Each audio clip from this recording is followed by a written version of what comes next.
हाँ, good evening. आज सब सुनने वालों को मेरा यीशु मसीह में नमस्कार। जैसा आप जानते हैं कि मैं और मेरी वाइफ बीना बाइबल मिनिस्ट्रीज की ओर से हम यूट्यूब पे ऐसी चीज़ों पे, विषयों पे चर्चा करके रिकॉर्डिंग्स डालते हैं जिससे कि लोग सीख सकें। हमारा बेसिक मुद्दा शिक्षा देने का है। और मुझसे कई लोगों ने कुछ प्रश्नों में जब हमने करा था बाइबल क्लास, तो उसमें एक ये प्रश्न पूछा था परीक्षा के बारे में। परीक्षा भी बोला जाता है इसको, और परखना भी बोला जाता है, और प्रलोभन भी बोला जा रहा है अंग्रेजी में, टेस्ट, ट्रायल्स, टेम्पटेशंस, इस प्रकार से। तो आज इस विषय पे हम वचनों से देखेंगे कि वचन क्या बताता है इनके बारे में। तो चलिए, आज की इस चर्चा को शुरू करने से पहले मैं चाहूँगा कि मेरी वाइफ बीना जो है एक छोटी सी दुआ से इसको प्रारंभ करें। बीना जी। पिता परमेश्वर, हम धन्यवाद करते हैं आज के दिन का। प्रभु जी, तेरा नया अनुग्रह है। प्रभु जी, आत्मिक जगत में प्रभु जी हमें नया अनुभव कराए। प्यारे खुदावंदा, गहरी रीति से प्रकाशन दे। तेरे ज्ञान के महिमा में धन के अंदर प्रभु जी एक एक को बढ़ा, ताकि प्यारे परमेश्वर तेरे जीवित वचनों को हम सीख सकें, अपने हृदय में रख सकें। तेरा ऐसा अनुग्रह हो प्यारे परमेश्वर के इन जीवित वचन के द्वारा प्रभु जब प्रकाशन मिलता है तो प्रभु तूने क्या अद्भुत काम किए हैं प्यारे खुदाबंदा। और तू हमको कैसे आत्मिक रीति से सिखाना चाहता है, ये आत्मिक जगत को कैसे उसके ऊपर जयवंत हो प्यारे परमेश्वर। पिता, तेरा वचन दो धारी तलवार है प्यारे खुदावंदा, जो गूदे गूदे हड्डी तक पहुंचता है, आत्मा प्राण शरीर को भेदता है। उसके लिए धन्यवाद।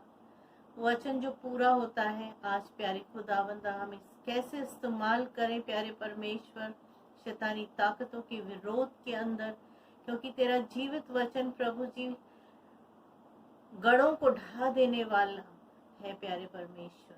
इससे प्रार्थना करते हैं प्रभु जी कि तेरे जीवित वचन से जो भी सुने खुदावंदा, तेरे पवित्र आत्मा की सामर्थ्य से सीखने पाए, समझने पाए, अपने चित्त में रखने पाए, इस्तेमाल करने पाए, उन्नति करने पाए, सिद्ध हो और तुझसे परिपूर्ण हो।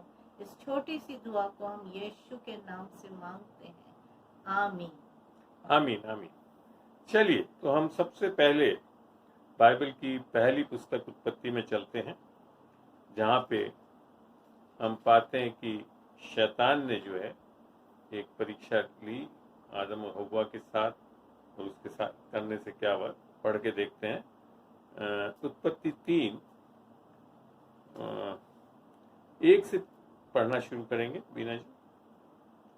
यहोवा परमेश्वर ने जितने बेनैले पशु बनाए थे उन सब में सर्प धूर्त था। उसने स्त्री से कहा, क्या सच है कि परमेश्वर ने कहा तुम इस वाटिका के किसी वृक्ष का फल न खाना? एक मिनट, यहाँ पे शैतान ऐसे ही शुरू करेगा। ये क्या तरीका है उसका कहने का? क्या ये सच है? तो जहाँ पे भी कभी भी आप लिखित में और ऐसी चीजें पाते हैं, तो यहाँ पे थोड़ा सा सोचने वाली बात है, क्योंकि परमेश्वर इंट्रोगेशन अर्थात प्रश्न चिन्ह के साथ नहीं शुरू करता कुछ बातें, वो स्पष्ट बताता है। तो यहाँ लिख रखा है, क्या सच है कि परमेश्वर ने कहा कि तुम इस वाटिका के किसी वृक्ष का फल न खाना? जबकि परमेश्वर ने एक्चुअली में क्या बोला था कि तुम इस वाटिका के सब वृक्षों का फल खा सकते हो, खाली एक वृक्ष के फल को ना खाने के लिए बोला था, जैसा कि उत्पत्ति 2:16-17 में लिखा है। आगे पढ़ते हैं। स्त्री ने सर्प से कहा, इस वाटिका के वृक्षों के फल हम खा सकते हैं। यहाँ स्त्री बात सही बोल रही है, परमेश्वर ने सब फल खाने के लिए बोल रखा था और वही चीज उसने बोली। आगे, पर जो वृक्ष वाटिका के बीच में है उसके फल के विषय में परमेश्वर ने कहा कि ना तो तुम उसको खाना और ना उसको छूना, नहीं तो मर जाओगे। ये एक सिद्धांत है बाइबल का कि बाइबल के वचनों को जो बोला गया उसमें कुछ चीज जोड़ना भी नहीं है, कोई चीज घटाना भी नहीं। यहां स्त्री ने कोई चीज जोड़ दी। जब हम उत्पत्ति 2:16 में लिख रखा, वहां पे खाली ये लिख रखा था कि ज्ञान के वृक्ष के फल को ना खाना, क्योंकि जिस दिन तू खाएगा तुझे अच्छे और बुरे का बोध हो जाएगा और तू निश्चय अवश्य मर जाएगा। तो यहाँ क्या कर दिया हव्वा ने, उसने कुछ चीज जोड़ दी। क्या चीज जोड़ा कि उसको खाना और ना उसको छूना। तो जैसे ही आप वचन के बियॉन्ड चले जाते हैं तो शैतान समझ जाता है कि वचन इनको पूरा पता नहीं। और आपको मैं बताऊं तो शैतान भी वचन को बोलता है। यहाँ तक कि यीशु मसीह को जब उसने टेम्पटेशंस दिए, वहां पे बाकायदा उसने भजन संगीता 51 का वर्ष ही बोला था। अधूरा बोला वो एक अलग बात है, मगर वो जानता भी है। आगे पढ़ते हैं। पर चौथा, तब सर्प ने स्त्री से कहा, तुम निश्चय न मरोगे, वरन परमेश्वर आप जानता है। अब यहाँ देखिए, जैसे ही हव्वा ने बताया कि मर जाओगे, और यही चीज बोली गई थी 16 में, अवश्य मर जाओगे। मगर अब क्या है, सर्प जो है परमेश्वर के सत्य को एकदम से नकार रहा है। तुम निश्चय ना मरोगे। क्या चीज थी, क्या चीज बोल रहा है? टोटली अगेंस्ट, परमेश्वर के वचन के बिल्कुल विपरीत में बोलता है। तो ये तरीके हैं, ये जब हम परमेश्वर के वचन के विपरीत जाने लगते हैं और उसकी बातें सुनने लगते हैं, तब हम बड़ी आसानी से शैतान की परीक्षा में गिर सकते हैं। आगे, वरन परमेश्वर आप जानता है कि जिस दिन तुम उसका फल खाओगे उसी दिन तुम्हारी आंखें खुल जाएंगी और तुम भले बुरे का ज्ञान पाकर परमेश्वर के तुल्य हो जाओ। अब यहाँ पे एक और झूठ बोला है, परमेश्वर के तुल्य हो जाओगे। जबकि उत्पत्ति 1 में हम पढ़ते हैं, परमेश्वर ने बोला कि चलो हम मनुष्य को बनाते हमारी समानता और स्वरूप में। आदम और हव्वा परमेश्वर के पूरे तुल्य में बने हुए थे। मगर यहाँ क्या है, जब जैसे ही सर्प ने जाना कि स्त्री को पूरा वचन सही पता नहीं है, अब वो झूठ पे झूठ बोलना शुरू करा उसने। इसको बोलते हैं वाइल्स ऑफ द डेविल, अर्थात जो है झूठ बोलता है वो सब चीजें। यीशु मसीह ने स्वयं बोला था यूहन्ना 8:44 में कि तुम किसके बेटे हो? शैतान के, जिसमें कोई सत्य है ही नहीं। तो सत्य को जब झूठ से नकारा जाता है और जब हम इस झूठों को एक्सेप्ट कर लेते हैं, तब जाकर ही हम शैतान के फंदे में पड़ के, परीक्षा में पड़ के गिरने का हम एक बड़े आसानी से गिर सकते हैं। अब यहाँ पे मैं एक चीज और बताऊं, जब इसने बोला कि जिस दिन तुम इसको फल को खाओगे उसी दिन तुम्हारी आंखें खुल जाएंगी, जबकि परमेश्वर ने सारे वृक्षों के फल को खाने के लिए इजाजत दे रखी थी, खाली एक वृक्ष के फल को खाने के लिए। अब शैतान किसको बोल रहा है? बाकी खाओ या मत खाओ उसके लिए तो पड़ा ही नहीं वो पीछे। अब बोल रहा है जो भी चीज मना कर रही है उसके लिए वो अब क्या बोल रहा है? फल खाओगे। अब उसकी झूठ से वो बताना चाह रहा है कि ये फल कितना अच्छा है। और जैसे ही इस झूठ के फंदे में फंसते हैं हम, तो क्या होता है, जैसा कि स्त्री भी फंसी। 6 आयत में पढ़ते हैं, अतः जब स्त्री ने देखा कि उस वृक्ष का फल खाने के लिए अच्छा और देखने मन भाव और बुद्धि देने के लिए चाहने योग्य भी है, तब उसने उस में से तोड़कर खाया और अपने पति को भी दिया और उसने भी खाया। परमेश्वर ने सारे फलों को खाने के लिए दे रखा था। परमेश्वर इतना प्रेम करता था, सारी चीज की सृष्टि इसके लिए करी कि वो सब अबंडेंस में रह सके, भरपूरी में रह सके। मगर शैतान किसकी ओर ले जाता है? जो नहीं करना उसकी ओर ले जाता है, अर्थात परमेश्वर के विरुद्ध जाने के लिए वो कोशिश करता है। और तब स्त्री को क्या हो गया? अब वो क्या लगने लग गया उसको, अब जैसे वो देखता है या वो दिखा रहा है, वो चीजें उसको दिखने लग गई उस फल में। क्या? कि फल खाने में अच्छा है, मैं आपको बता दूं, उस फल में कोई खराबी नहीं थी, क्योंकि परमेश्वर ने जब क्रिएशन करी थी तो सारे फलों के वृक्षों को बनाया था, और ये वृक्ष भी था वहां पे, और वो अच्छा ही था। ऐसी बात नहीं कि ज्ञान के वृक्ष का फल कोई खराब था, मगर बात है कि परमेश्वर ने क्या कहा था, उससे वो चीज थी जरूरी। और फल खाना कोई गलत बात एक तरह से नहीं थी, क्योंकि सारे फल के वृक्ष अच्छे थे, मगर परमेश्वर ने जो बोला उसको नहीं मानने के कारण हम पाप में गिरते हैं, परीक्षा में गिरते हैं। यह आज भी सत्य है। आज भी जो वचन बोल रहा है उसको ना मान के उसको और भी कोई तरीके से हम समझने की कोशिश करें या नहीं जाने या अज्ञानता रखते हैं, तो बड़े आसानी से शैतान हमको।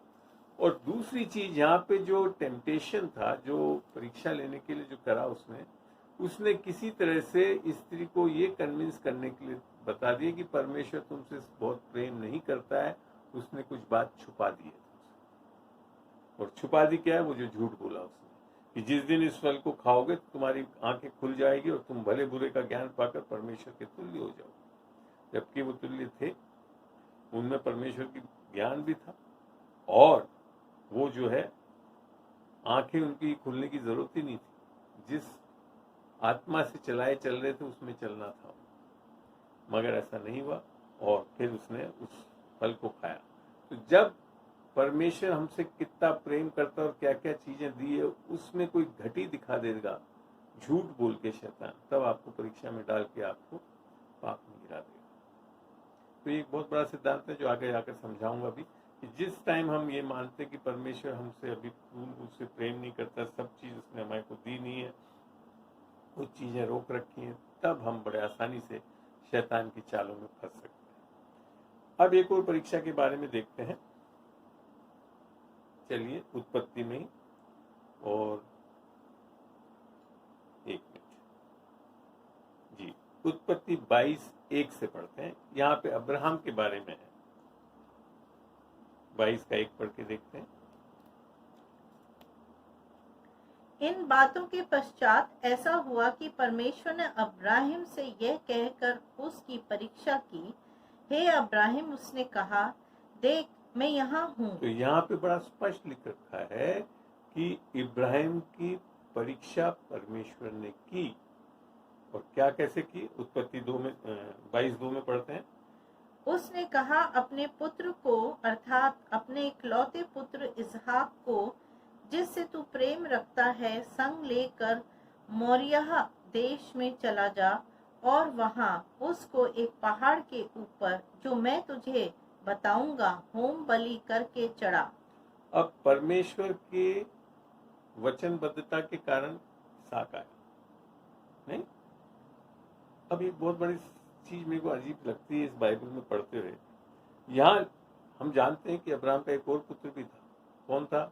जो हैगर से हुआ था, उसका नाम क्या था? हैगर से जो पुत्र हुआ था उसका नाम क्या था?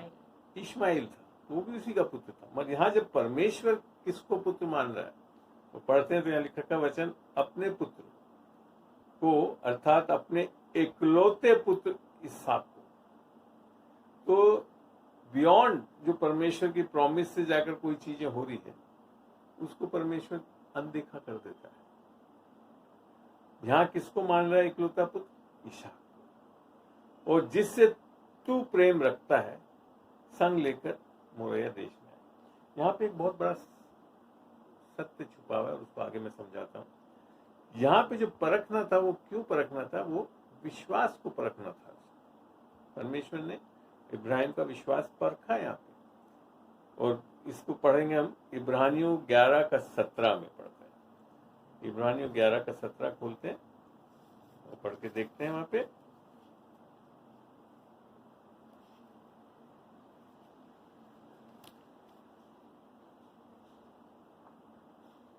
विश्वास ही से अब्राहिम ने परखे जाने के समय इसहाक को बलिदान चढ़ाया, और जिसने प्रतिज्ञाओं को सच माना था, और जिससे ये कहा गया था, इसहाक से तेरा वंश कहलाएगा, वही अपने इकलौते को चढ़ाने लगा।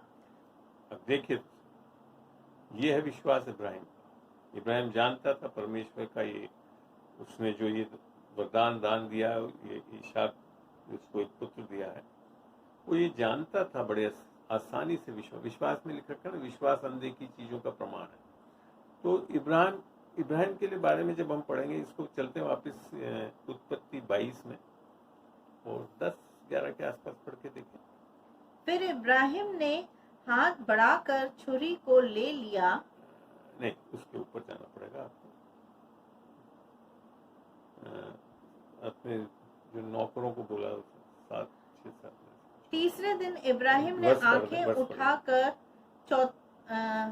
22 का 4 जी। तीसरे दिन इब्राहिम ने आंखें उठाकर उस स्थान को दूर से देखा और उसने अपने सेवकों से कहा, अब ध्यान से सुनिए, सेवकों से कहा, गधे के पास यही ठहरे रहो, यह लड़का और मैं वहां तक जाकर और दंडवत करके फिर तुम्हारे पास लौट आएंगे। ये है विश्वास, और विश्वास हमेशा अंगीकार करता है। परमेश्वर ने तो बोला उसको चढ़ाओगे, अर्थात होम बलि बनाओगे, अर्थात मारना था, मगर बोल क्या रहा है अब्राहम कि हम उधर जाकर दंडवत करके वापिस आएंगे। विश्वास का हमेशा एक ऐसा अंगीकार होता है जिससे हम जो अनदेखी चीजों को भी सही होता है। तो अब्राहम को पूर्ण विश्वास था परमेश्वर पे कि परमेश्वर ने जो दिया, अगर उसको मैं इसको आज होम बलि भी चढ़ाऊंगा तो वो वापस पुनर्जीवित कर देगा। एक दूसरा सत्य यहाँ पे जो पढ़ना है, वो बेसिकली यहाँ पे जो अब्राहम और इसहाक है, हम बाइबल में जब भी परमेश्वर के बारे में और यीशु मसीह के बारे में चीजों को ढूंढेंगे, तब हमको पूर्ण दर्शन मिलेगा या प्रकाशन मिलेगा। अब पढ़ते हैं इसके लिए 22 का 10 और 11। फिर इब्राहिम ने हाथ बढ़ाकर छुरी को ले लिया कि अपने पुत्र को बलि करे। तब यहोवा के दूत ने स्वर्ग से उसको पुकार के कहा, हे अब्राहिम, हे अब्राहिम। उसने कहा, देख मैं यहाँ हूँ। उसने कहा, उस लड़के पर हाथ मत बढ़ा और ना उससे कुछ कर, क्योंकि तूने, अब यहाँ पे बहुत बड़ी प्रॉमिस है, क्योंकि तूने जो मुझसे अपने पुत्र वरन अपने इकलौते पुत्र को भी नहीं रख छोड़ा, इससे मैं अब जान गया हूँ कि तू परमेश्वर का भय मानता है। एक और वर्जन में कि परमेश्वर से प्रेम करता है, ये भी लिखा हुआ, इंग्लिश में लिखा है। यहाँ पे basically Abraham is God the father, पिता परमेश्वर है, इसहाक यीशु मसीह है, और पिता परमेश्वर ने यहाँ पे इस चीज को दर्शाया है कि वो अपने इकलौते बेटे को देगा और उसको रख नहीं छोड़ेगा। यीशु मसीह परमेश्वर का इकलौता पुत्र था और उसको भी उसने हमारे लिए दे दिया ताकि हम सब उद्धार पा सके उसके द्वारा। यही तो है सुसमाचार जो हम पढ़ते हैं 3:16 में, परमेश्वर ने जगत से ऐसा प्रेम किया। तो वही चीज है कि ये चीज दर्शा रही है कि तू मुझसे प्रेम करता है। यही चीज वहां पे भी लिखा कि परमेश्वर ने जगत से ऐसा प्रेम किया कि उसने अपना इकलौता बेटा दे दिया कि जो कोई उस पर विश्वास करे वो नाश ना हो परंतु अनंत जीवन पाए। तो यहाँ पे भी बात मैंने जो बताई ना, प्रेम की है। प्रेम को जब आप जान जाओगे तो परीक्षा में असफल नहीं होगी। और यही कारण था कि अब्राहम को भी जब परीक्षा की गई तो वो असफल नहीं रहा, सफलतापूर्वक उस परीक्षा में खरा निकला और परमेश्वर ने फिर उसको बेटे को मरने भी नहीं दिया। मगर वहां पे उससे बड़ी चीज दिखाई कि आगे चल के परमेश्वर अपने बेटे को भेजने वाला है और वो परमेश्वर का प्रेम दर्शाएगा। यही चीज लिखा है ना, जब हम पापी थे तो परमेश्वर ने, यीशु मसीह ने हमारे लिए जान दे दी। ये क्या दर्शा रहा था? परमेश्वर का प्रेम दर्शा रहा था।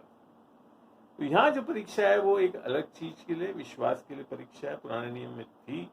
और ये चीज आगे चल के मैं समझाऊंगा कि नए नियम में आकर ये परीक्षा विश्वास के लिए करने की क्यों जरूरत नहीं, समय पे आने पे मैं बताऊंगा। अब देखते हैं परीक्षाओं के विषय में और पढ़ते हैं निर्गमन 16 का 4। निर्गमन 16 का 4। तब यहोवा ने मूसा से कहा, देखो मैं तुम लोगों के लिए आकाश से भोजन वस्तु बरसाऊंगा और ये लोग प्रतिदिन बाहर जाकर प्रतिदिन का भोज इकट्ठा करेंगे। इससे मैं उनकी परीक्षा करूंगा कि ये मेरी व्यवस्था पर चलेंगे कि नहीं। और परमेश्वर ने जो मन्ना बरसाया उससे एक्चुअली में उसने परीक्षा ली लोगों की, इजरायलियों की, कि क्या वो मेरी व्यवस्था पे चलेंगे कि नहीं। 17:2 पढ़ते हैं हम, निर्गमन 17:2।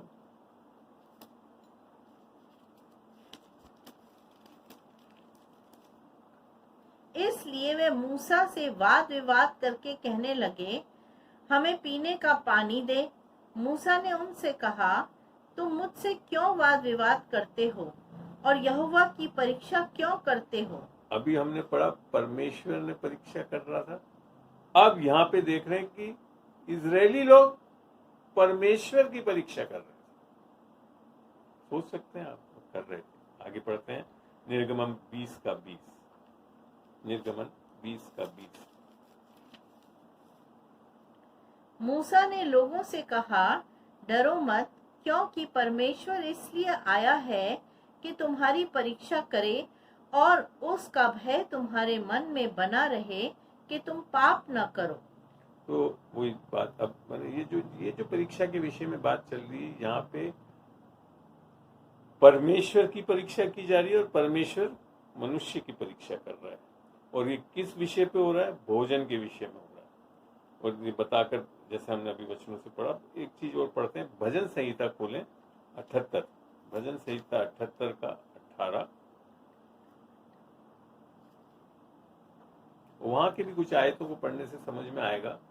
साम्स 78:18, साम 78:18 पढ़ेंगे। सबने खोला होगा, मैं मानता हूँ जो देख रहे हैं। अपनी चाह के अनुसार भोजन मांगकर मन ही मन यहोवा की परीक्षा की। ये देखिए क्या कर रहे हैं लोग, ये जो मांग रहे हैं ना, ये दे वो दे, पानी दे, ये क्या कर रहे हैं? परमेश्वर की परीक्षा करने के लिए ले रहे हैं उनको। कि परमेश्वर आगे वचन बताएगा वो क्यों परीक्षा ले रहे हैं। परमेश्वर ने बोला भी इसको, क्यों मेरी परीक्षा ले रहे हो। पढ़ते हैं इसी में आगे 78:41। वे बार बार परमेश्वर की परीक्षा करते थे और इजराइल के पवित्र को खेदित करते थे। यहाँ तक कि खेदित कर दिया परमेश्वर को, ऐसी चीजें मान कि परमेश्वर वहां से लेकर आ रहा है और लेकर जाना चाह रहा है एक कनान देश में, दूर दूर मधु और इन चीजों को देश में, और बीच में भी उसने उनको भूखा नहीं रखा, पानी पिलाया, सब भी, तब भी वो कुड़कुड़ाते थे, परेशान करते थे, बार बार ऐसी चीजें मांग के, और बार बार यही बोलना चाह रहे थे मूसा भी, इससे तो अच्छा हम कहाँ चले जाते हैं, मिस्र में ही रहते, वहां तो बहुत अच्छा खाने के लिए मिलता है सब। अब आगे पढ़ते हैं इसी में 78:56।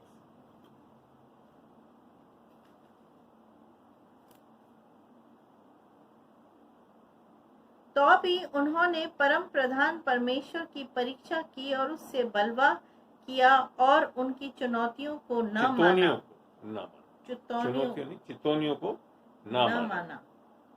तब यहाँ पे फिर मैं कह रहा हूँ कि परीक्षा ऐसी चल रही है जिसमें यहूदी लोग परमेश्वर की परीक्षा कर रहे हैं, इजरायली लोग, और परमेश्वर उनको परीक्षा करके देख रहा है कि क्या ये मेरे कहे अनुसार चलेंगे नहीं चलेंगे। अब पढ़ते हैं भजन संहिता का 95:9, 95:9।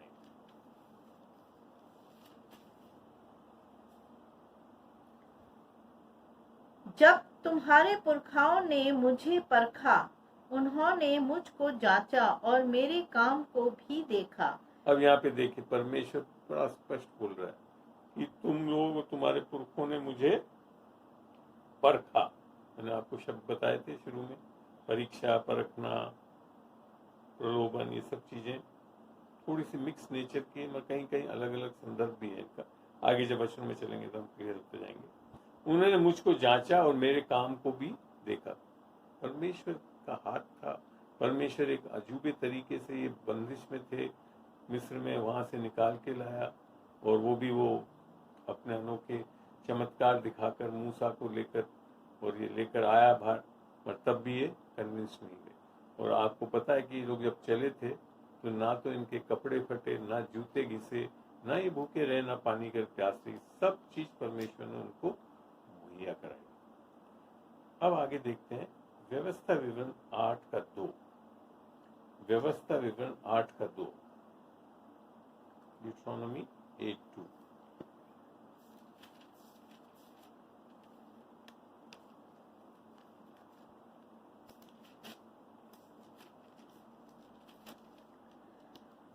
और स्मरण रख कि तेरा परमेश्वर यहोवा उन 40 वर्षों में तुझे सारे जंगल के मार्ग में से इसलिए ले आया कि वह तुझे नम्र बनाए और तेरी परीक्षा करके यह जान ले कि तेरे मन में क्या क्या है और कि तू उसकी आज्ञाओं का पालन करेगा या नहीं।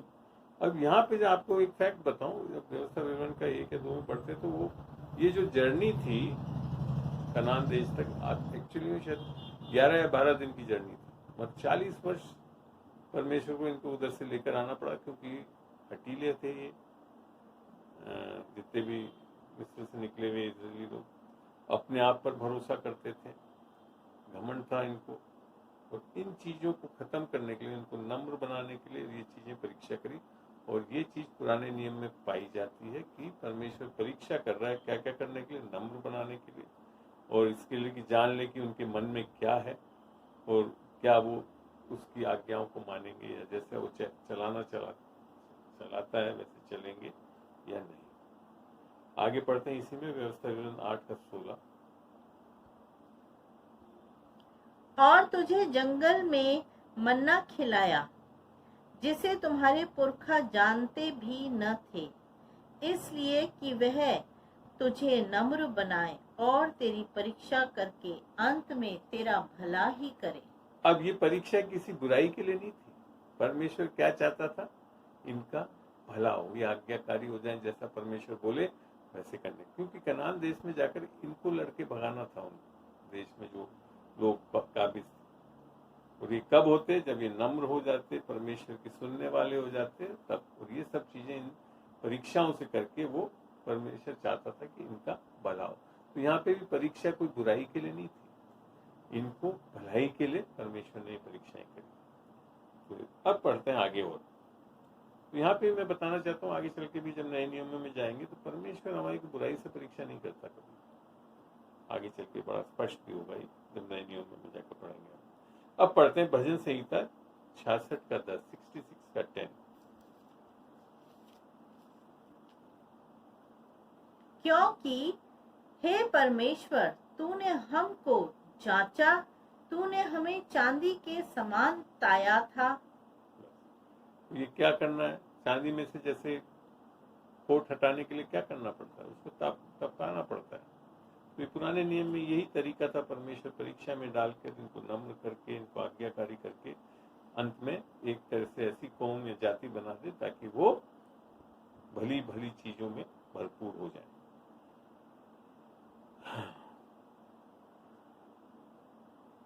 इसी बात को यिर्मयाह 9:7 में भी लिखा है। यिर्मयाह 9:7 पढ़ेंगे।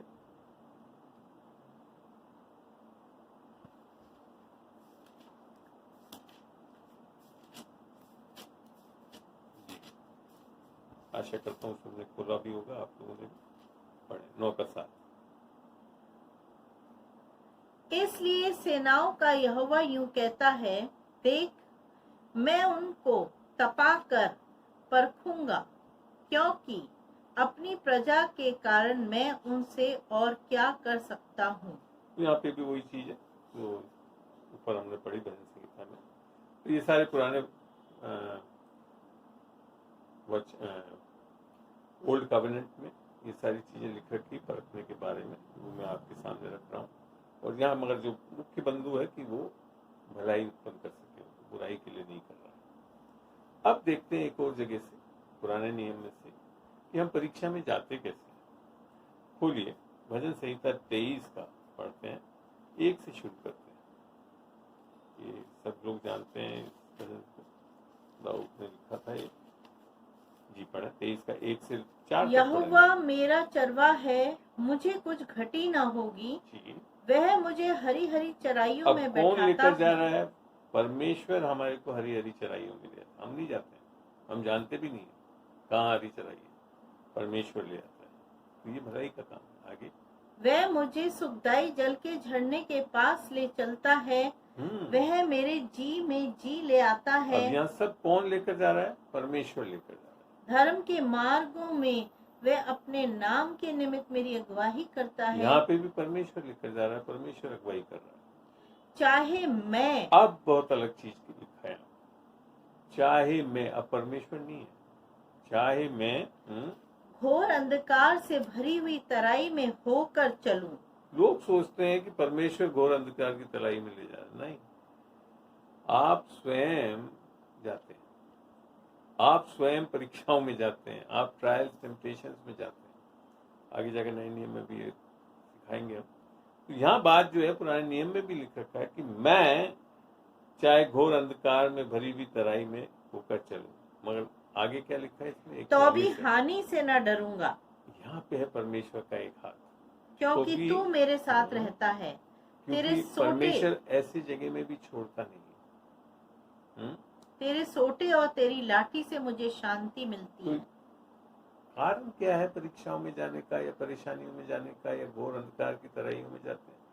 हम अपने आप जाने लगते हैं, परमेश्वर कभी नहीं ले जाता। मगर अच्छा सुसमाचार या अच्छी बात यह है कि वहां पे भी परमेश्वर हमको छोड़ता नहीं है। आगे चल के जब हम पहला Corinthians 10:13 देखेंगे, वहां पे पढ़ेंगे। चलिए तो आगे बढ़ते हैं हम अब। तो यहाँ पे जो है परीक्षाओं में जाने के कारण मैंने बताए, परमेश्वर परीक्षा में डालता है आपकी भलाई को उत्पन्न करने के लिए। पुराने नियम में ऐसा करा उसने, और उससे भलाई उत्पन्न हो सके इजरायलियों के लिए। और सबसे पहली परीक्षा जो मैंने आपको समझाई, परमेश्वर के प्रेम को नहीं जब जानते ढंग से, या परमेश्वर के वचन पे हम अडिग नहीं रहते, तो परीक्षा में गिर सकते हैं। अब एक और जगह, और बीच में मैंने बताया भी कि परमेश्वर को लोगों ने परीक्षा करी और परमेश्वर ने लोगों की परीक्षा की, मगर एक कमांडमेंट दिया परमेश्वर ने उसकी परीक्षा करने के लिए। पढ़ते हैं मलाकी 3:10 में,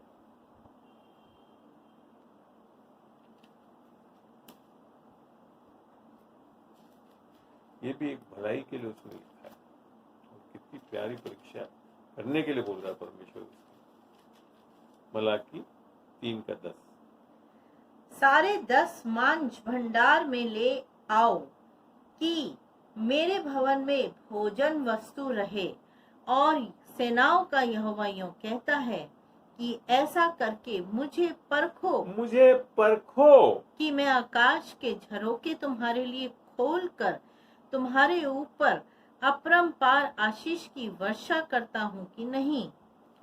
यहाँ पे भी परखने के लिए परमेश्वर ने स्वयं बोला कि इस चीज में तो परख के देखो परमेश्वर। बाकी हमको परमेश्वर को परखने की जरूरत नहीं है, जैसा बोलता है वचन बोलता है वैसा करने वाला परमेश्वर है। मगर एक बहुत बड़ी चीज लिखी, और इसमें सच में परमेश्वर अलाउ कर रहा है कि आप परमेश्वर को परख के देखें। कैसे? दशमांश देकर, तब आप देखोगे कि परमेश्वर कैसे आशीषित करता है, भरा हुआ भरपूरी देता है, झरोके खोल के अपरंपार आशीष की वर्षा करता है। ऐसा है परमेश्वर। जब अपने आप को परखने के लिए भी बोलता है तब भी नाराज नहीं हो रहा, आशीष दे रहा है। प्रभु का धन्यवाद हो। यहाँ तक हमने अभी पुराने नियमों से विशेष अलग अलग परिस्थितियों में परखने और उसके बारे में देखा। अब आकर हम नए नियम में चल के देखते हैं, जब परीक्षाओं में पढ़ते हैं क्या क्या चीजें होती है, कैसे होती है। पढ़ते हैं सबसे पहले रोमियो 12:12। रोमियो 12:12,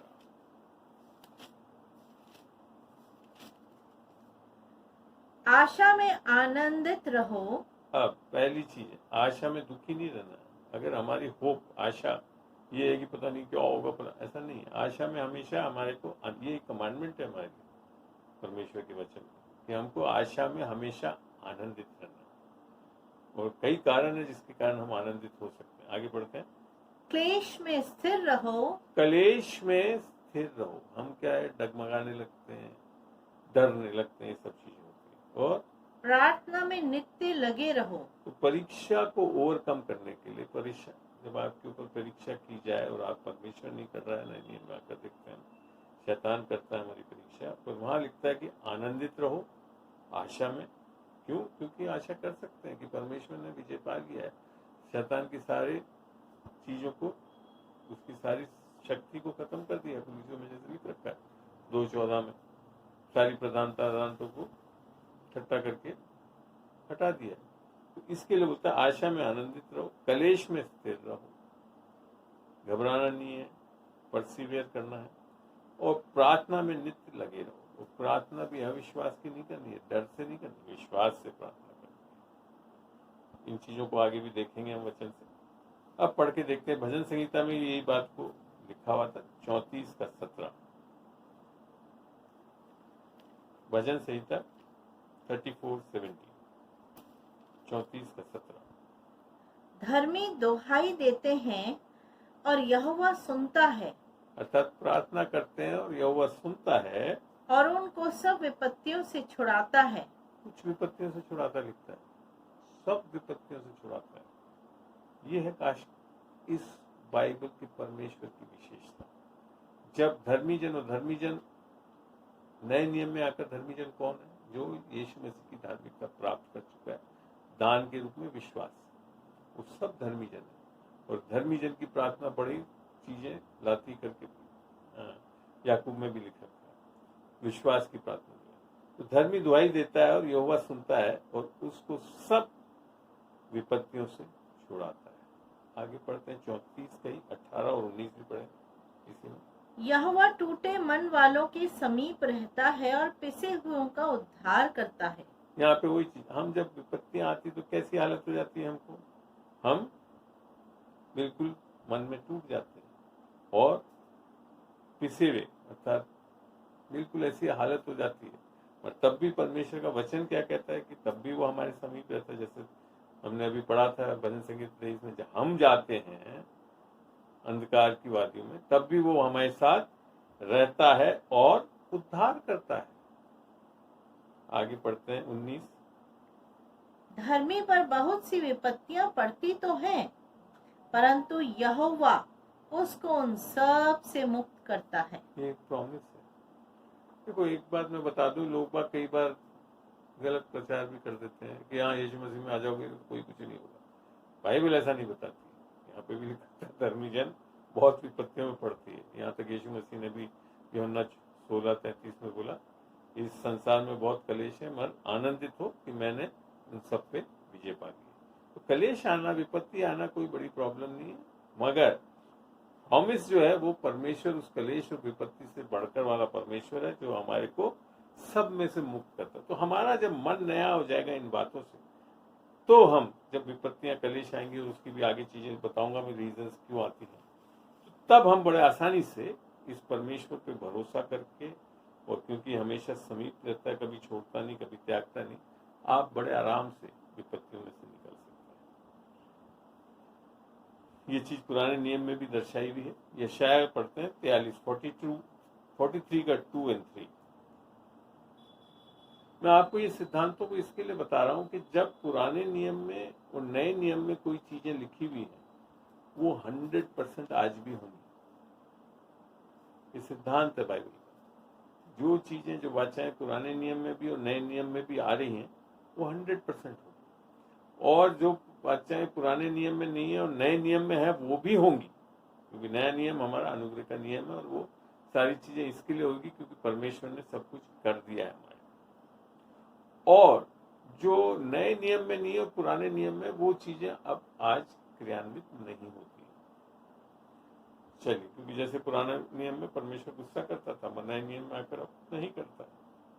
उदाहरण के तौर पर पढ़ते हैं यशायाह का 43 का 2 और 3, 43, 2 और 3।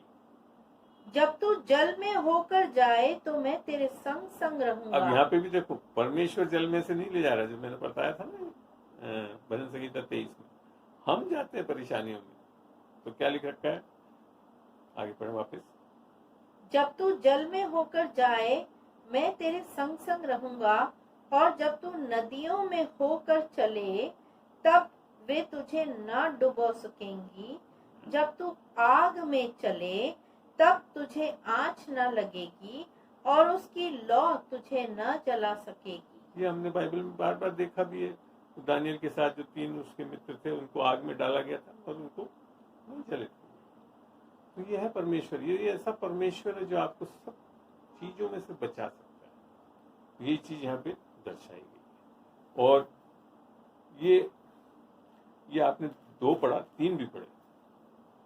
ये जो ऊपर की वाचा जो है वो किस पे लागू होती है वो भी देखना है।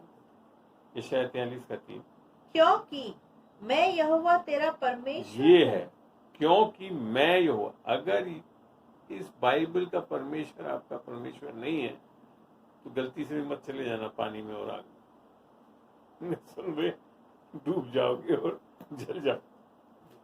पर यहाँ लिखता है यहोवा तेरा परमेश्वर है, इज़राइल का पवित्र, मैं तेरा उद्धार करता हूँ।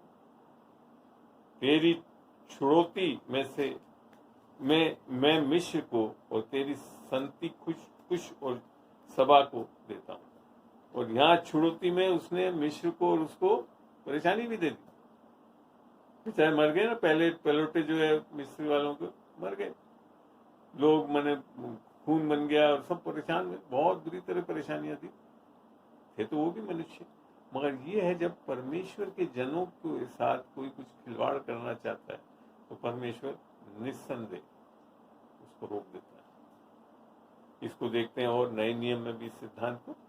2 कुरिन्थियों 1:8, 9 और 10 पढ़ के देखते हैं। यहाँ पौलुस इस बात को बता रहा है।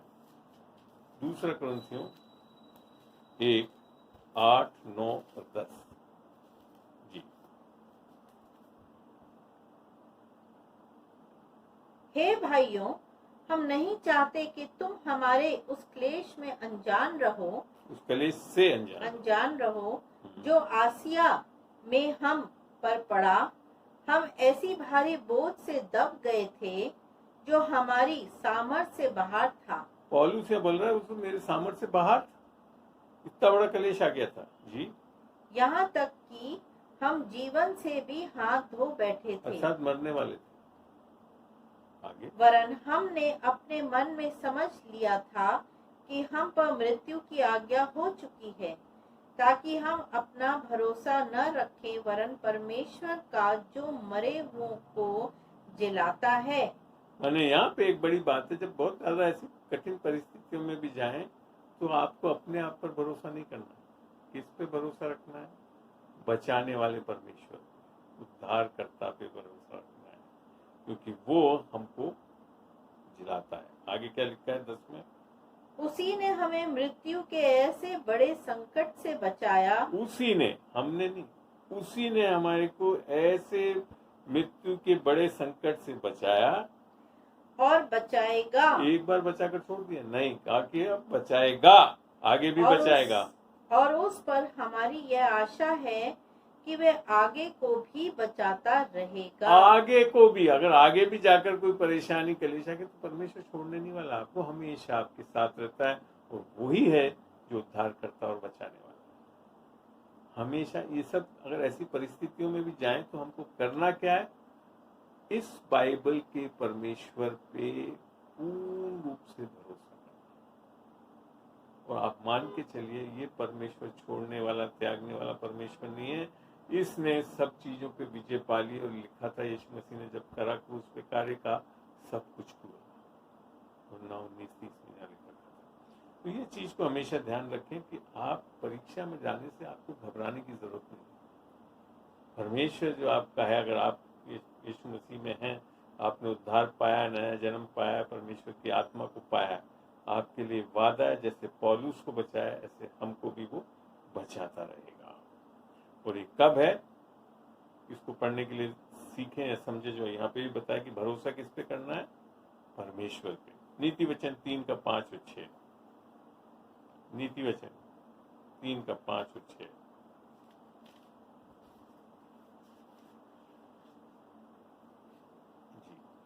तो अपनी समझ का सहारा न लेना। ऐसी परीक्षाओं में पढ़कर अपनी समझ का सहारा नहीं लेने के लिए बोला। आगे, वरन संपूर्ण मन से यहोवा पर भरोसा रखना। हर चीज में, चाहे परीक्षा में हो या नहीं हो, हमेशा संपूर्ण मन से किस पे भरोसा रखना है?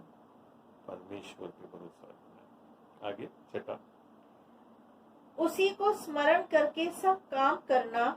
अब यहाँ पे परीक्षाओं को स्मरण नहीं करना लिख रखा है, परमेश्वर का स्मरण करके सब काम करना। हम क्या है, परिस्थितियों को, परेशानियों को स्मरण करते रहते। आगे, तब वह तेरे, ये कंडीशन है, जब आप परमेश्वर को स्मरण करते रहेंगे तब क्या वह लिखा है, तेरे लिए सीधा मार्ग निकालेगा। तब वह तेरे लिए सीधा मार्ग निकालेगा। क्यों आप सीधे मार्ग पे नहीं जा पा रहे हो? चेक करें, क्या हम परमेश्वर पे भरोसा कर रहे हैं और संपूर्ण मन से भरोसा कर रहे हैं? वही है कंडीशन जब हम सीधे मार्ग पे चल पाएंगे। आमीन। कितना प्यारा प्रॉमिस है, इस पे भरोसा करना। चलिए आगे पढ़ते हैं। पहला कुरिन्थियों 10:13। पहला कुरिन्थियों 10:13। तुम किसी ऐसी परीक्षा में नहीं पड़े। और परमेश्वर का वचन बता रहा है, तुम किसी ऐसी परीक्षा में नहीं पड़े जो मनुष्यों के सहने के से बाहर है। आप जानते, आपके ऊपर कोई भी विपत्ति परीक्षा आई है, वो ऐसा कोई परीक्षा ही नहीं है जो मनुष्य के सहने से बाहर हो। मगर जब हम इस चीज को सोच या समझ नहीं रखते हैं, इस सत्य को नहीं जानते हैं, तो हम सोचने लगते हैं नहीं, ये तो मेरे बियॉन्ड है, हम कुछ भी नहीं कर सकते। जैसा अभी हमने पढ़ा भी, पौलुस ने कहा हमको ऐसी स्थिति आ गई थी, मरने वाली स्थिति आ गई थी हमारे, अब तो हमारे बस में कुछ भी नहीं है। मगर तब भी भरोसा किस पे करा? क्यों? क्योंकि जब उसने भरोसा रखा तो निकल आया, निकालता रहा, निकालेगा। पढ़ते हैं वापस पूरा, इसको एक बार वापस रिपीट कर दें। तुम किसी ऐसी परीक्षा में नहीं पड़े जो मनुष्य के सहने से बाहर है। परमेश्वर अच्छा है और वह मेरे तुम्हें, ख्याल से अच्छा लिखा है, सच्चा है। सच्चा है हाँ, और परमेश्वर सच्चा है और वह तुम्हें सामर्थ्य से बाहर परीक्षा में न पड़ने देगा। आपको परमेश्वर एक सामर्थ्य देता है, पवित्र आत्मा की सामर्थ्य, उस सामर्थ्य से बाहर निकल के परीक्षा में पढ़ने ही नहीं देगा। आगे, वरन परीक्षा के साथ निकास भी करेगा कि तुम सह सको। अब इसको पढ़ने से ऐसा लग रहा है जैसे परमेश्वर परीक्षा ले रहा है, ये गलत है, ये वचन सही, इस तरह से वचन नहीं बता रहा। परीक्षा लेने वाला कोई और है, और यहाँ पे वो आपकी मदद कर रहा है। तो पवित्र आत्मा जो हमारे लिए सहायक मददगार दिया, वो इसी के लिए दिया है, तो वही तो हमारे लिए सामर्थ्य है। और वो सामर्थ्य आपको परीक्षा में नहीं पढ़ने देगा, और अगर परीक्षा में आ भी गए तो उसका निकास का रास्ता भी निकाल देता है। बच्चों से अभी मैं सिखाऊंगा वो कैसे निकालने के लिए देता है। अब पढ़ते हैं इब्रानियों 2। ये क्यों संभव हुआ? क्योंकि अब पुराने नियम में मैंने बताया ना, परमेश्वर परीक्षा ले रहा है, मनुष्य परीक्षा ले रहा है, सब कुछ है। पर अब क्योंकि यीशु मसीह पे परीक्षा की जा चुकी है, उस कार्य के कारण आज हम ऐसी चीजों में, परिस्थितियों में से बड़े आसानी से निकल सकते हैं। पढ़ते हैं इब्रानियों 2:18। क्योंकि जब उसने परीक्षा की दशा में दुख उठाया, ये यीशु मसीह के लिए लिख रखा है, यीशु मसीह की परीक्षा भी उसने दुख उठाया, तो वह उनकी भी सहायता कर सकता अब है। यहाँ लिख रखा है, क्योंकि यीशु मसीह ने स्वयं ये सब चीज झेला है। वो शरीर में आया, हमारे जैसे शरीर में आया, हम जैसा कमजोर बना, मगर तब भी परमेश्वर का पुत्र था, और यीशु मसीह पवित्र आत्मा की सामर्थ्य से उसकी सहायता कर सकता है जिनकी परीक्षा होती है। परीक्षा मना नहीं कर रखा है परमेश्वर के वचन में, परीक्षा नहीं होगी, मगर परीक्षा होने से भी क्या फायदा है? क्योंकि यीशु मसीह की परीक्षा उसने दुख उठाया है, तो वो हमको सहायता कर सकता है कि हम जो है, जिनकी परीक्षा होती है, वो हम निकल सकते हैं। आगे पढ़ते हैं इब्रानियों का 4:15। 15 और 16 दोनों ही पढ़ेंगे। इब्रानियों 4:15 और 16। क्योंकि हमारा ऐसा महायाजक नहीं जो हमारी निर्बलताओं में हमारे साथ दुखी न हो सके, वरन वह होगा नहीं लिख रखा, हो सके, अत्यधिक कार्य पूरा हो चुका है। आगे, वरन वह सब बातों में हमारे समान परखा तो गया, तो भी निष्पाप निकला। ये है रीजन जिसके कारण से हम आज परीक्षाओं में से निकल सकते हैं। आमीन। बहुत प्यारा वचन है। जानिए कि यीशु मसीह ने क्या किया, देह में आकर आपके लिए क्या क्या कर दिया। आगे पढ़ते हैं 16। इसलिए आओ हम अनुग्रह के सिंहासन के निकट हियाव बांध कर चलें कि अब यहाँ पे देखो दिख रखा है, अब परमेश्वर के पास हमको डरते हुए घबराते हुए नहीं जाना, हियाव जानते हो, कॉन्फिडेंस से जाना है, क्योंकि ये सब हो चुका है। यीशु मसीह सारी चीजों में परखा जा चुका है। इसके लिए आज हम अनुग्रह की वेदी के सामने हियाव के साथ जा सकते हैं। तो क्या लिखता है आगे? कि हम पर दया हो और वे अनुग्रह पाए जो आवश्यकता के समय हमारी सहायता करे। परीक्षा में से बचना निकलने का कारण क्या है? अनुग्रह। नए नियम में आकर ये पूर्ण रूप से स्पष्ट हुआ, क्योंकि लिखा था ना तीतुस 2:11 में, हमारे लिए अनुग्रह सबके लिए प्रकट हो चुका है। आज हम सब इस अनुग्रह को ले सकते हैं। कब? जब हम यीशु मसीह को अपना उद्धारकर्ता प्रभु जानकर उसे अंगीकार करके विश्वास करते हैं, उद्धार पाते, नया जन्म पाते, तो ये अनुग्रह की आत्मा हमारे अंदर मौजूद है और वो है वो सामर्थ्य। तो इसी के लिए लिख रखा है कि हम बड़े आसानी से उसके पास जा सकते हैं। तो चलिए अब आगे देखते हैं नए नियम में से कुछ और सिद्धांत जब परीक्षाएं होती हैं तो पढ़ते हैं। याकूब 1:2 से आगे,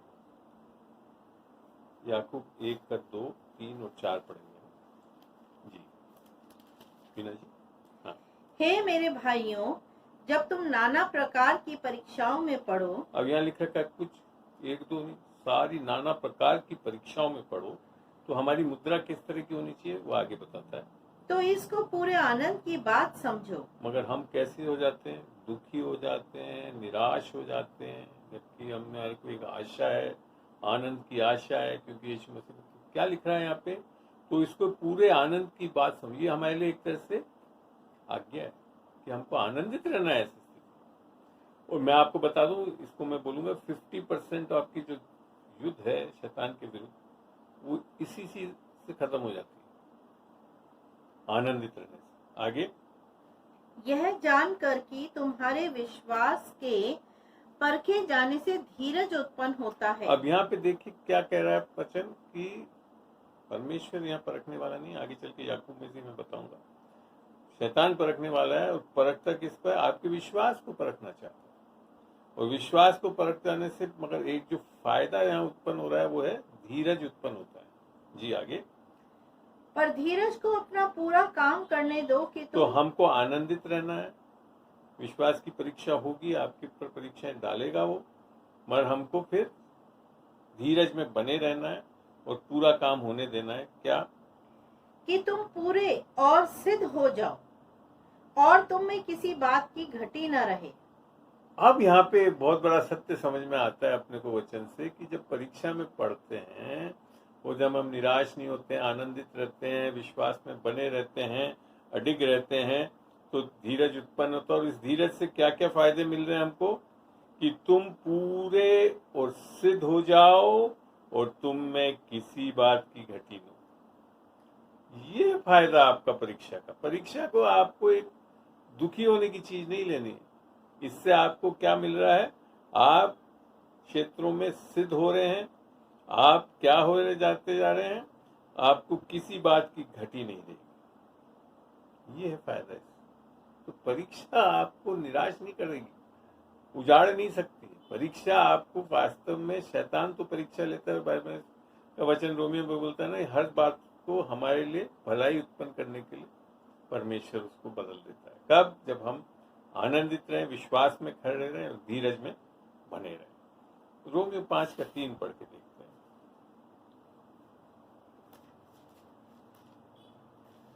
रोमियो 5:3।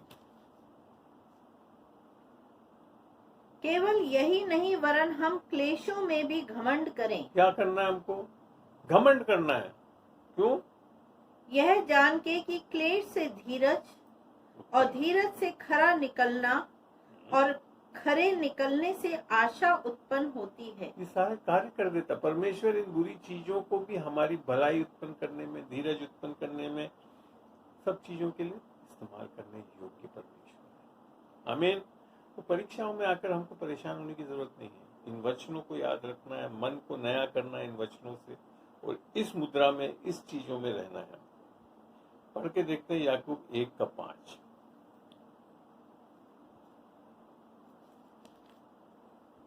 अक्सर जब हम परीक्षाओं में परेशानियों में पढ़ते हैं तो सबसे जरूरी चीज जो चाहिए हमको वो ये है, ये परमेश्वर का वचन बताता है, और ये याकूब 1:4 के आगे 1:5 में लिखा है। पर यदि तुम में किसी को बुद्धि की घटी हो तो परमेश्वर से मांगे, जो बिना उल्हाना दिए सबको उदारता से देता है, और उसको दी जाएगी। परेशानियां परीक्षा में आने से हमको सबसे इम्पोर्टेंट चीज क्या चाहिए? बुद्धि चाहिए। उस क्षेत्र में जहाँ पे हमारे को समझ में नहीं आ रहा उधर की बुद्धि मांगने की जरूरत हो। बड़ा आसान तरीका है, यीशु मसीह परमेश्वर की बुद्धि है, वो हमारे को देना चाहता है, विजडम देना चाहता है, और बिना उल्हाना, मैंने अगर हमने कुछ गलत भी करा तब भी परमेश्वर देना चाहता, और जितना मांगता उससे भी बढ़कर देना चाहता, ताकि उन परिस्थितियों में मुश्किलों से बड़े आराम से आप निकल सकें। तो ये है एक सिद्धांत जिसके द्वारा हम परीक्षाओं से बड़े आसानी से निकल सकते हैं। अब आगे पढ़ते हैं याकूब 1:12। याकूब 1:12 पढ़ते हैं। धन्य है वह मनुष्य जो परीक्षा में स्थिर रहता है। वचन क्या बोल रहा है और लोग क्या सोचते हैं जब परीक्षा में पढ़ते हैं? यहाँ तो बोल रहा तुम आशीषित हो, धन्य हो अगर परीक्षा में पढ़ रहे हो। हम क्या सोचे, और क्या होगी परीक्षा, परेशानी होगी। ये मानसिकता आनी नहीं चाहिए। परीक्षा तो आपकी उन्नति का एक सीढ़ी बन जाती है अगर आप ये वचनों को जान जाएं। यहाँ क्या लिख रखा है? धन्य है वह मनुष्य जो परीक्षा में स्थिर रहता है। स्थिर रहने का ऊपर बताया है उसमें, याकूब में हमने जो पढ़ा 1 से 5 तक। आगे क्या लिखा है? क्योंकि वह खरा निकलकर जीवन का मुकुट पाएगा। अब यहाँ पे ये जीवन का मुकुट आपका जो उद्धार है वो नहीं है, ये जीवन का मुकुट आपका रिवार्ड है, जो कि जाकर आप जब स्वर्ग में पहुंचोगे, जो हम लोग परीक्षाओं में स्थिर रहते हैं और खड़े निकलते हैं, तब हमको परमेश्वर देने वाला है। क्या आप इस मुकुट को लेना नहीं चाहेंगे? तैयार हो जाइए, परीक्षाओं में विजयी होते जाइए। जिसकी प्रतिज्ञा प्रभु ने अपने प्रेम करने वालों से की है।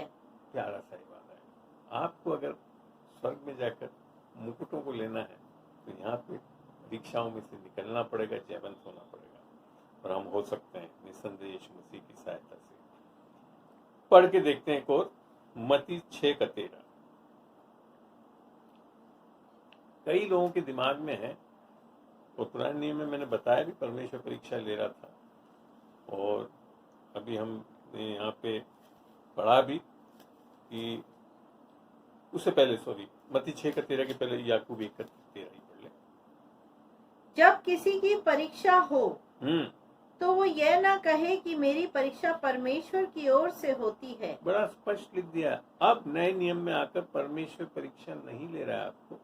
इस तरह से, क्योंकि न तो बुरी बातों से परमेश्वर की परीक्षा हो सकती है। अब आपको बताइए, लोग सोचते हैं बीमारियां डाल के, परेशानियां डाल के। बीमारी अच्छी चीज है, बुरी चीज है। तो परमेश्वर का वचन पर बुरी चीजों से परीक्षा लेता ही नहीं।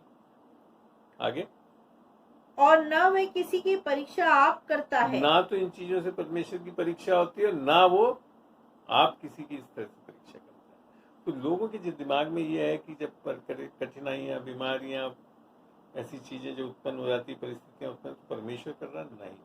गलत है। नए नियम में आकर बड़ा स्पष्ट वचन बताता है कि परमेश्वर इन चीजों से परीक्षा नहीं लेता है।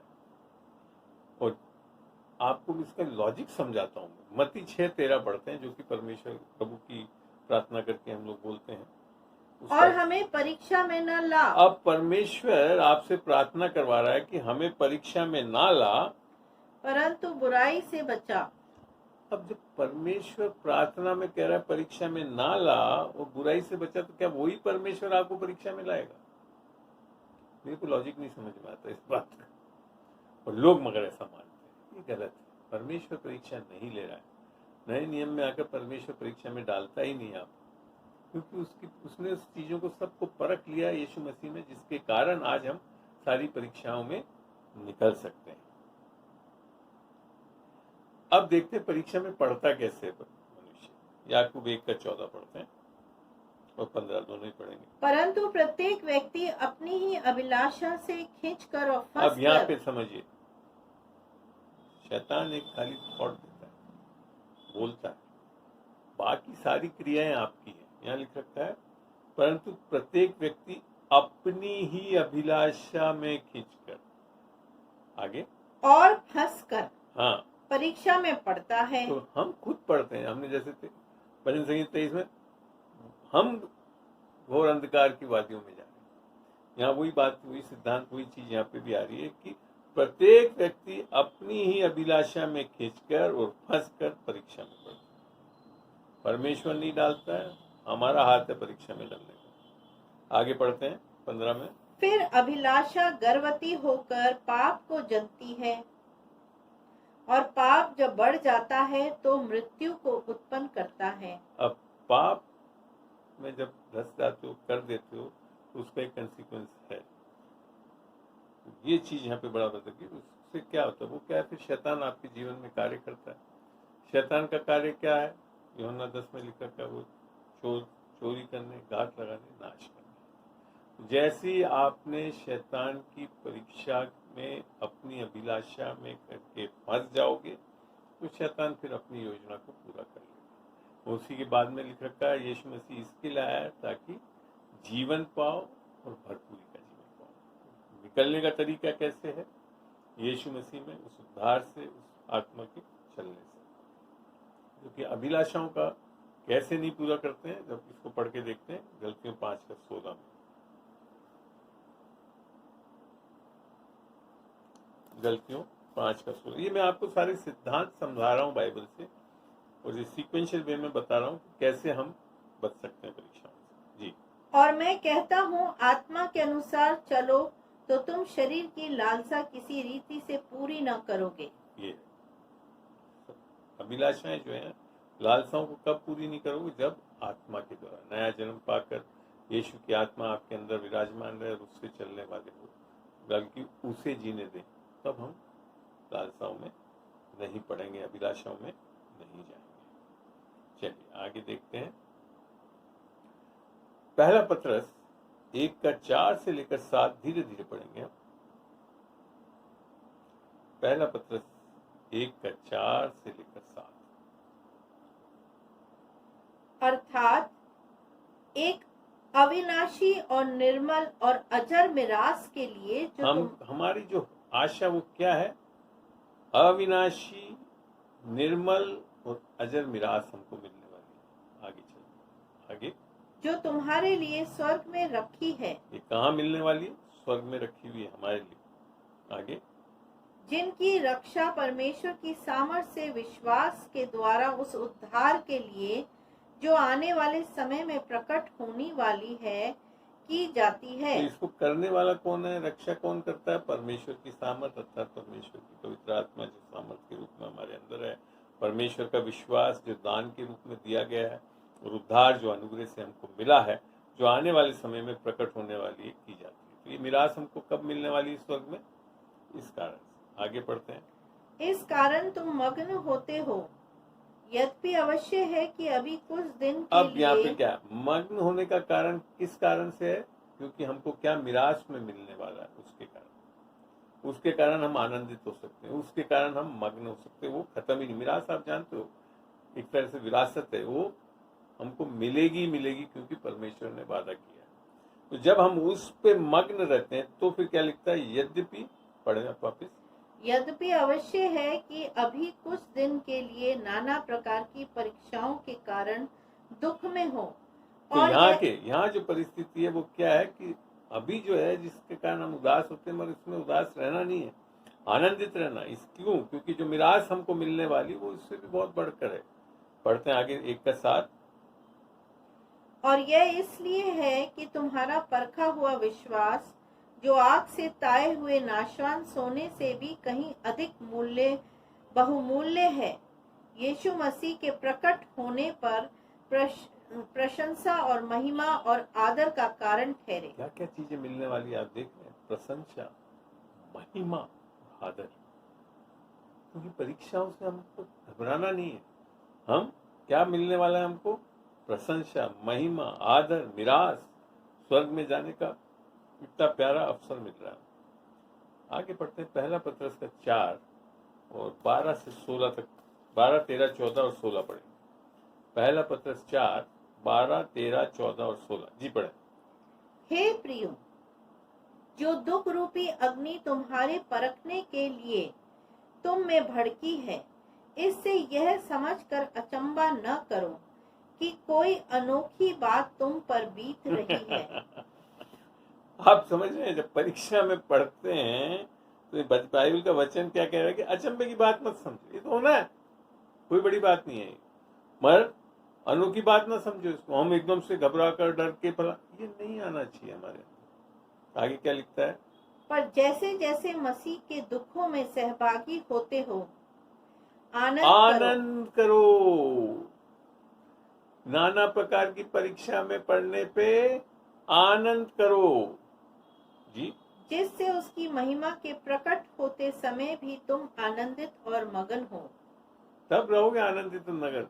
आप समझते हैं, जब बाइबल में लिख रखा ना कि आपके वो आंसुओं को पहुंचेगा, कहाँ पे? स्वर्ग में जाकर आंसू, तब आपको समझ में आएगा कि क्या कहना चाह रहा था वो कह रहा था आनंदित रहो, सब चीज मिलने वाली है। और जब तुम वहां जाकर देखो अरे मिल गया मेरे को, जब रहोगे तो परमेश्वर क्योंकि आपके आंसुओं को पहुंच के आनंदित करेगा। चलिए 4:14 पढ़ते हैं। फिर यदि मसीह के नाम के लिए तुम्हारी निंदा की जाती है तो तुम धन्य हो। अब देखो और एक चीज प्रॉब्लम, जब हम मसीह के कारण इन परीक्षाओं में या परेशानी में निंदा होती है हमारी, ये देखो ये तो मसीह ऊपर ऐसा है, ऐसा भुगत रहा है, तो क्या लिख रखा है? रो, लिख रखा है धन्य हो, आशीषित हो। क्यों? क्योंकि महिमा का आत्मा जो परमेश्वर का आत्मा है तुम पर छाया करता है। अब समझ में आता है रोमियो 8 में क्यों लिख रखा है कि सब बातों को तुम्हारी भलाई उत्पन्न करने के लिए इस्तेमाल कर। परीक्षा में भी जब आपकी निंदा की जाती है, कुछ की जाती है, तब महिमा की आत्मा आप पर और भरपूरी से उतरती जाती है और छाया करती है। और फिर महिमा की जब आत्मा होगी तो महिमा ही होगी ना, दुखी थोड़ी कर देगा वो। ये है सिद्धांत परीक्षाओं में रहकर भी हम जयवंत होने के लिए। आगे पढ़ते हैं 16। पर यदि मसीह होने के कारण दुख पाए तो लज्जित न हो। अब ये देखो, बहुत लोग मैंने देखा मसीह को, अरे यीशु मसीह में आए तो हम लोग तो बहुत दुखी हो गए फलाना, तो क्या लिख रखा है? लज्जित ना हो। आगे, पर इस बात के लिए परमेश्वर की महिमा करें। आप जानते हो जब परमेश्वर, हाँ पूरा पढ़ दीजिए प्लीज। क्योंकि वह समय आ पहुंचा है कि पहले परमेश्वर के लोगों का न्याय किया जाए, और जब कि न्याय का आरंभ हम ही से होगा तो उनका क्या अंत होगा जो परमेश्वर के सुसमाचार को नहीं मानते। हमने तो सुसमाचार को मान लिया है, और हमको फिर क्या कह रहा है परमेश्वर का वचन? मसीह होने के कारण अगर दुख भी पाए तो लज्जित नहीं, निराश नहीं हो। ऐसा मत सोचिए कि ये क्या हो गया, मैं यीशु मसीह में आया, क्योंकि इस बात के लिए परमेश्वर की महिमा करो, धन्यवाद दो कि यीशु मसीह मुझ में जिंदा है, वो मेरे को सारे दुखों से निकाल सकता है, उसके कोड़े खाए जाने से हम चंगे गए, उसकी धार्मिकता मुझे दान में मिली, उसका विश्वास मुझे दान। ये सारी बातें हैं जिससे आप परमेश्वर की महिमा कर सकते हैं परीक्षाओं में, तब जयवंत से भी बढ़कर जयवंत करने वाले हो गए।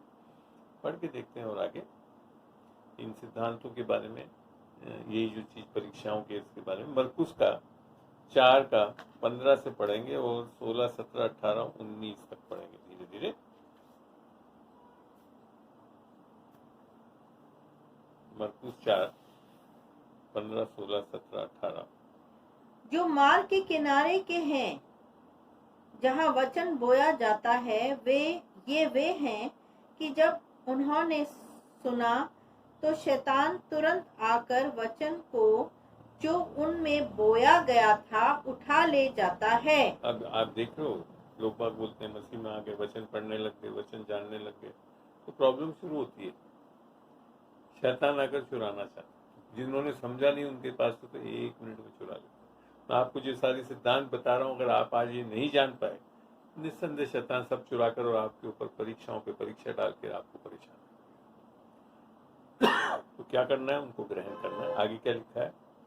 वैसे ही जो पथरीली भूमि पर बोए जाते हैं, ये वे हैं जो वचन को सुनकर तुरंत आनंद से ग्रहण कर लेते हैं, परंतु अपने भीतर जड़ न रखने के कारण वे थोड़े ही दिनों के लिए रहते हैं। जी 1 मिनट, यहाँ पे वही बात सिद्धांत आई।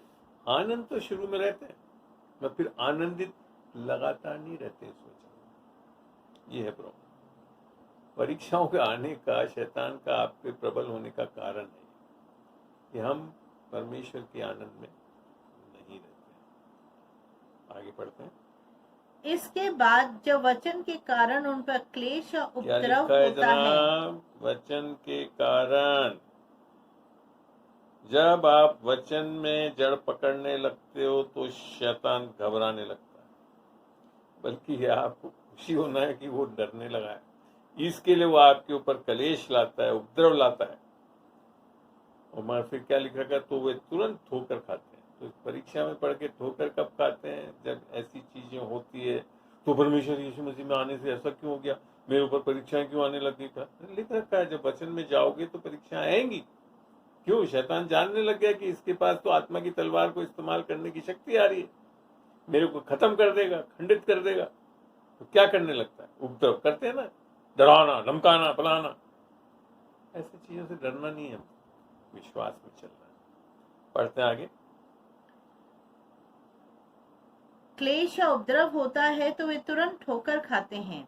जो झाड़ियों में बोए गए ये वे हैं जिन्होंने वचन सुना अब देखिए, इन्होंने वचन सुना, इसको ग्रहण भी करने लगे। तो आगे क्या लिखा है? और संसार की चिंता, धन का धोखा और अब देखिए अन्य आप, वस्तुओं का अब लोभ संसार की चिंता, धन का धोखा, और जी, उनमें समा कर वचन को दबा देता है और वह निष्फल रह जाता है। ये है एक कारण और परीक्षाओं में निष्फल होने का। उस टाइम पे वो चिंता डालेगा आपके द्वारा, तुम्हारे बच्चे का कैसे होगा, आज बीमारी होगी, फलाना होगा। तो धन का धोखा और वस्तुओं का लोभ, आपको ये लगेगा ये नहीं आ रहा, ये मेरे पास होता तो ऐसी चीजें जो है उसको क्या कर देती है? आपको वचन को निष्फल कर देती है। जबकि वचन सबसे सामर्थ्य है। परमेश्वर ने इस सृष्टि को वचन से बोला। आप इस वचन को ग्रहण करके बोलने वाले हो जाओगे तो वचन एक सामर्थ का पुलंदा है। समझ रहे हैं आप इस बात को? पढ़ते हैं आगे, मती में चलते हैं। 31, 32 और 33।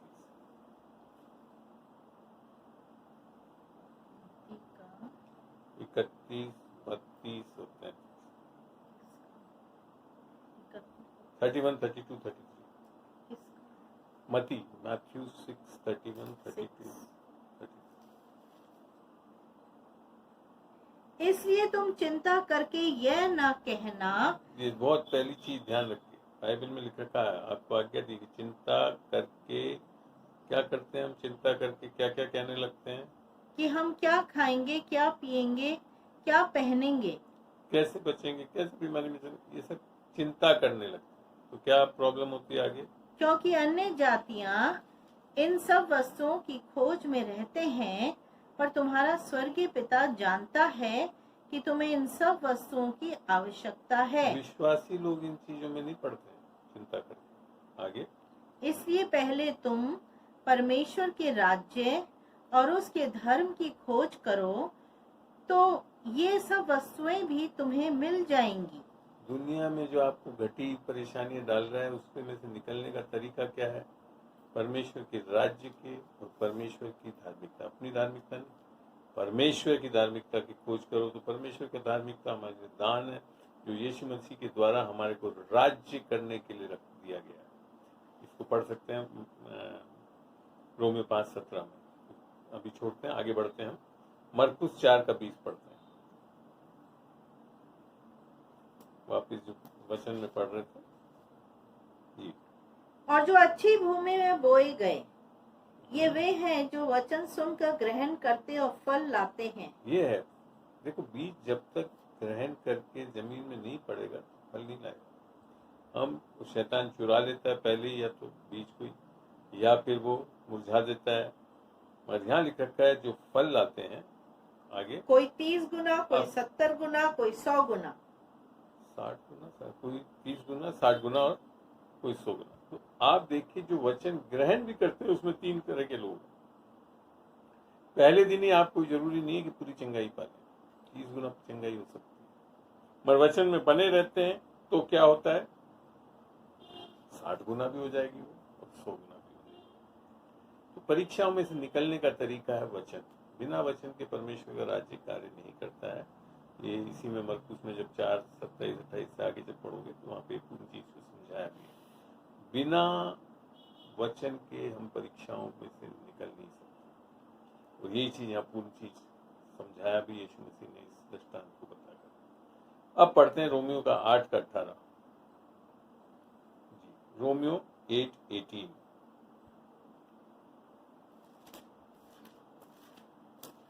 ये कुछ सिद्धांत है जिसको आप समझ जाएंगे तो आप जयवंत होकर जीने वाले हो जाएंगे। क्योंकि मैं समझता हूँ कि इस समय के दुख और क्लेश, अभी जब हम इस संसार में रह रहे हैं, जो दुख और क्लेश उस महिमा के सामने जो हम पर प्रकट होने वाली अभी है, नहीं आई है, वो प्रकट होने वाली है, अर्थात बाद में हमको मिलने वाली है। मैं जब स्वर्ग में जाकर हम महिमा, जो हमने पढ़ा भी पत्रस के वचनों में जी, कुछ भी नहीं है। आप जानते हैं आपके दुख क्लेश जो अभी आप भुगत भी रहे हो थोड़ा बहुत, ये तो कुछ भी नहीं है। ये मानसिकता जब तक आपके अंदर नहीं होगी, आप इनमें दब जाएंगे, बोझ के तले दबे हो जाओगे। इसके लिए कहता है यीशु मसीह, मेरे पास आओ। आमीन। चलिए 8:28 पढ़ते हैं। हम जानते हैं, ये देखिए, जानने की बहुत जरूरत। बाइबल में जब तक आप जानोगे नहीं तो विश्वास भी नहीं आएगा आपका। सही चीज जान जाओगे, सही विश्वास होगा, तब वो क्रियान्वित होगा। सही क्रियान्वित होने से सही विश्वास नहीं है, विश्वास सही होने से वो चीजें होने लगती है। विश्वास करने वाले के लिए सब कुछ संभव है, बाइबल बताती है। यीशु मसीह ने बोला मरकुस में। जी पढ़े। हम जानते हैं कि जो लोग परमेश्वर से प्रेम रखते हैं उनके लिए सब बातें मिलकर भलाई ही को उत्पन्न करती हैं, अर्थात उन्हीं के लिए जो उसकी इच्छा के अनुसार बुलाए हुए हैं। ये प्रॉमिस बार बार मैं बता भी चुका हूँ। ये फायदा है जब हम परमेश्वर के प्रेम करने वाले, परमेश्वर के जन, उद्धार पाए हुए, नया जन्म पाए हुए लोग। 8:35 पढ़ के देखते हैं। 35 पढ़ेंगे। हाँ, कौन हमको मसीह के प्रेम से अलग करेगा। अब ये चीज भी आपको ध्यान रखना। मैंने बताया ना, पहली जो वो चीज जो परीक्षा दी गई थी उसमें क्या करा था, शैतान ने बता दिया, नहीं परमेश्वर प्रेम नहीं करता, तुमसे सब चीजें बताई ही नहीं। अब मैं बता रहा हूँ वो है सही प्रेम, वो है। अगर करता तो ये सब करना देना चाहिए था तुम्हें। यहाँ लिखा कौन हमको मसीह के प्रेम से अलग करेगा। हाँ, क्या क्लेश, क्या संकट, क्या उपद्रव, या अकाल, नंगाई, जोखिम या तलवार। 37 पढ़िए। परंतु इन सब बातों में हम उसके द्वारा जिसने हमसे प्रेम किया जयवंत से भी बढ़कर हैं। हमारा प्रेम नहीं है, परमेश्वर ने हमसे प्रेम किया, इसके लिए हम जयवंत हो सकते हैं। आमीन।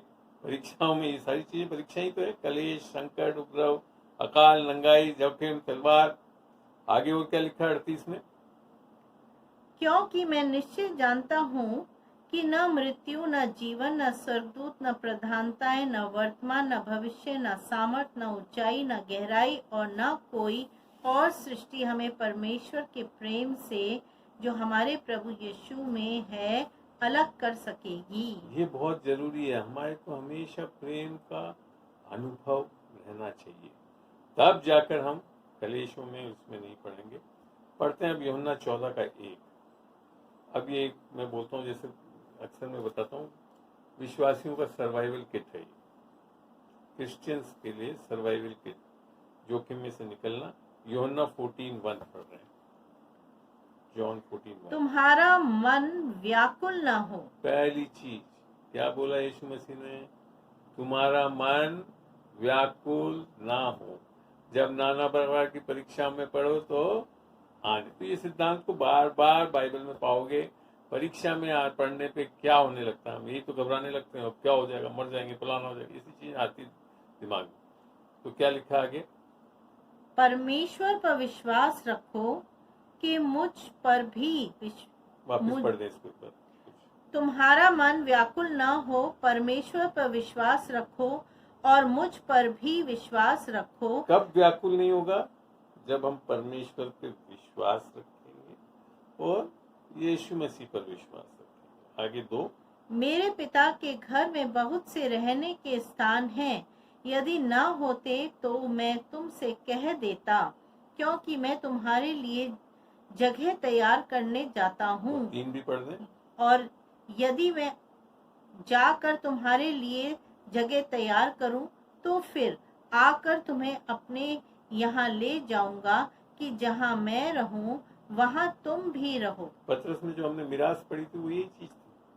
अब बात समझने की ये है कि शैतान ज्यादा से ज्यादा आपके ऊपर परीक्षा डाल के ऐसा करके वर्ष कम वर्ष मरना भी पड़े तब भी परमेश्वर के हाथ से आपको छीन नहीं सकता, बल्कि आप और जल्दी परमेश्वर की मिरास में और यीशु मसीह के साथ जाने वाले हो जाओगे। अगर आपको ये पता और बोध हो तो आप व्याकुल नहीं होंगे, मगर लोगों को ये पता नहीं है। संसार के लोग यीशु मसीह में वो क्या है, क्या मिरास है उनके पास, कहाँ जा रहे हैं और क्यों जा रहे हैं। वो हमारे बल से नहीं, हमारी सामर्थ्य से नहीं, परंतु यीशु मसीह के क्रूस पे किए गए कार्य के द्वारा हम जा रहे हैं, अर्थात सुसमाचार के द्वारा।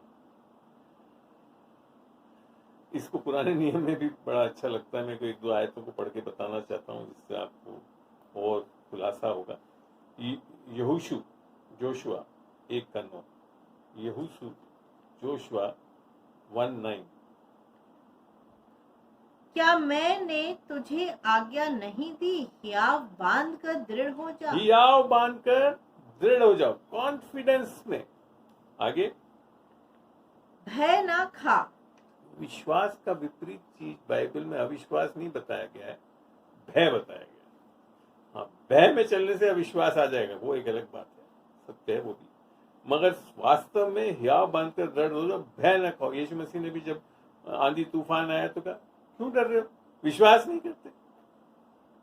विश्वास का विपरीत जो है बाइबल के हिसाब से भय है, और जैसे ही हम डरने लगते हैं शैतान हम पे कब्जा कर सकता है।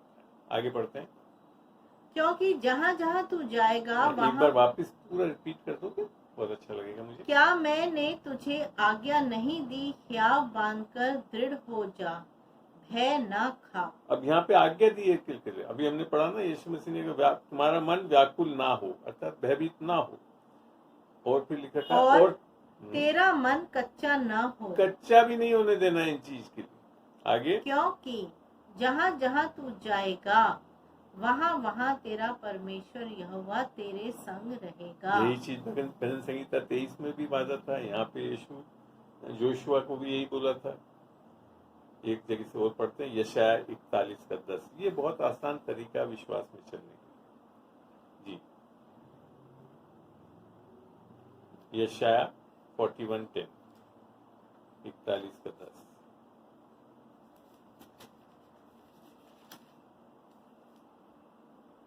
मत डर, क्योंकि मैं तेरे संग हूँ। पहली चीज आज्ञा, मत डर। आगे, इधर उधर मत ताक। हम क्या करते हैं, परीक्षा परेशानी जो भी चीजें आती क्या हो जाते हैं, लोगों के पीछे भागने लगते, फिर सब चीज करने लगते।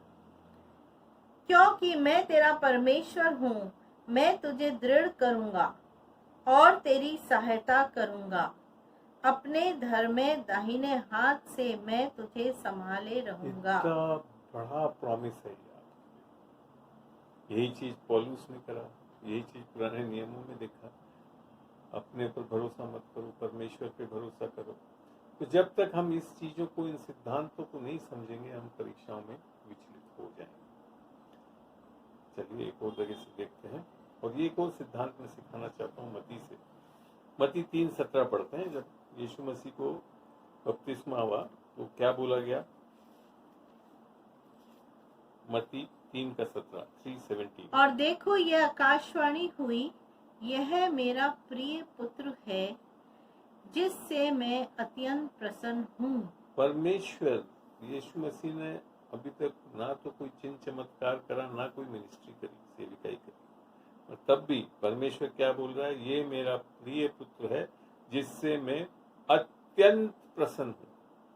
जब तक ये आपके बुद्धि में नहीं घुसेगा और मन नया नहीं करोगे, शैतान की परीक्षाओं में आप निष्फल हो जाओगे। जब तक आपको ये नहीं पता होगा कि ये परमेश्वर अकारण आपसे इतना प्रेम और प्रसन्न है, ये याद रखना, और प्रिय हो, तब शैतान के, यही चीज मैंने बताया था उत्पत्ति में क्या करा उसने, शक डलवा दिया कि नहीं, परमेश्वर तुमसे अभी पूरा प्रेम करता ही नहीं, छुपा रखा है।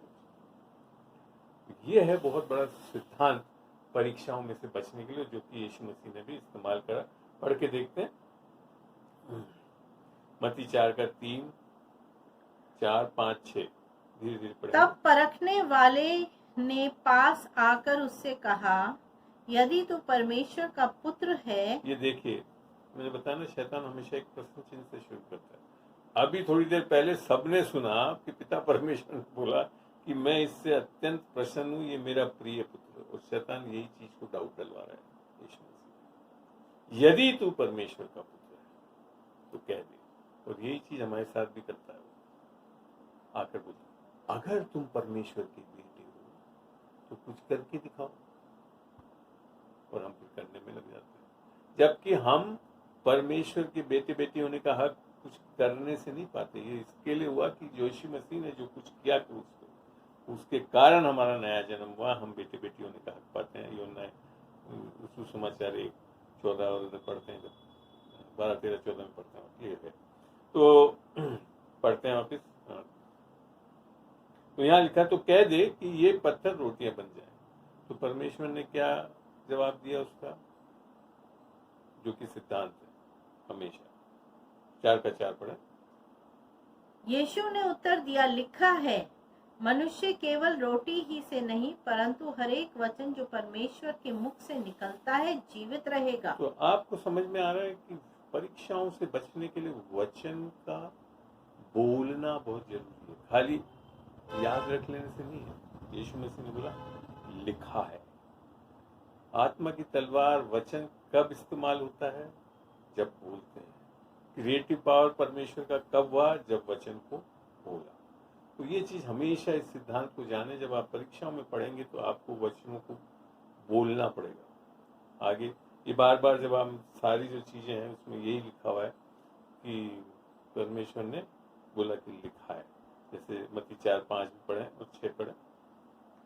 तब इब्लीस उसे पवित्र नगर में ले गया और मंदिर के कंगूरे पर खड़ा किया और उससे कहा, यदि तू परमेश्वर का पुत्र है तो अपने आप को नीचे गिरा दे, क्योंकि लिखा है, वह तेरे विषय में अपने स्वर्गदूतों को आज्ञा देगा और वे तुझे हाथों हाथ उठा लेंगे, कहीं ऐसा ना हो कि तेरे पांव में पत्थर से ठेस लगे। ये आपको पता है, शैतान ने भजन संगीता 91 का ही आयत को कोट करा और पूरा नहीं करा। भजन संगीता अगर 91 का 11 और 12 पढ़े, साम्स 91, 11 and 12।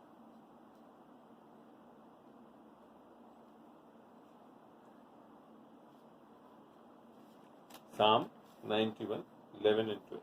क्योंकि वे अपने दूतों के निमित्त तेरे निमित्त आज्ञा देगा कि जहाँ कहीं तू जाए वे तेरी रक्षा करें।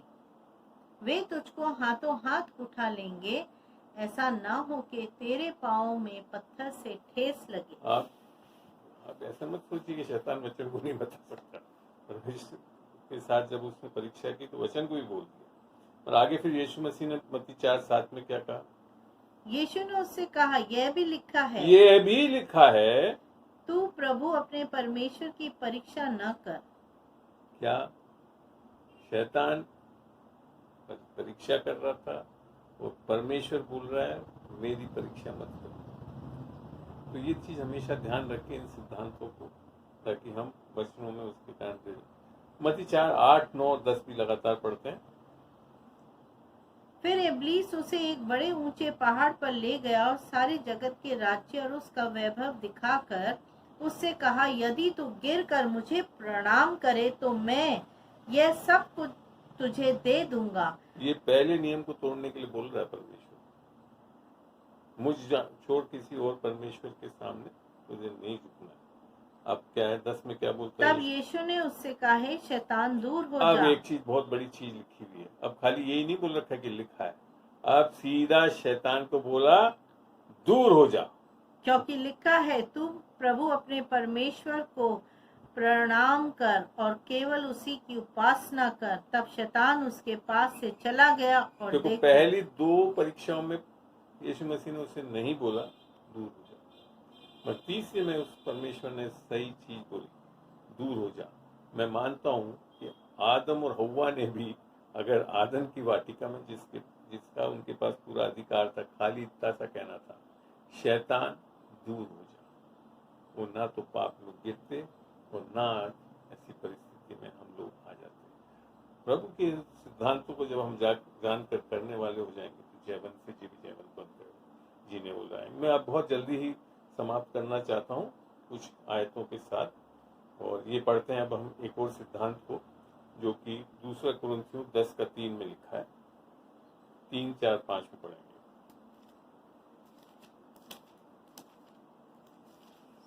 ये एक बहुत बड़ा सिद्धांत है, जिसको समझे। क्योंकि यद्यपि हम शरीर में चलते फिरते हैं तो अभी शरीर के अनुसार नहीं लड़ते। अब आपको अभी तक चीजें समझ में आई होगी। शैतान हमारे विरुद्ध खड़ा होता है, लड़ाई करता है, मगर अब हमको लड़ना कैसे वो समझा रहा है परमेश्वर का वचन। क्योंकि हमारे लड़ाई के हथियार शारीरिक नहीं पर गढ़ों को ढा देने के लिए परमेश्वर के द्वारा सामर्थी हैं। आगे, इसलिए हम कल्पनाओं का और हर एक ऊंची बात का जो परमेश्वर की पहचान के विरोध में उठती है खंडन करते हैं। खंडन करना। शैतान आपके दिमाग के द्वारा कार्य करता है। बैटलफील्ड जो है हमारे माइंड में है। शैतान हमारे को एक सोच देता है, जा चोरी कर ले। अब क्या है? खंडन करना। अब उसकी अभिलाषा में नहीं जाना है उसको, वो सारा हमारा काम है। जैसे बोलते हैं लोग, अरे आजकल तो टीवी में बहुत गंदे प्रोग्राम आते हैं। अरे टीवी का रिमोट तो तुम्हारे पास है ना, बंद हो करो या बदलो तो उसकी, आपके हाथ में है। खंडन करना, हटाना आपके हाथ में। आगे, और हर एक भावना को कैद करके मसीह का आज्ञाकारी बना देते हैं। अब हाँ, और तैयार रहते हैं कि बस।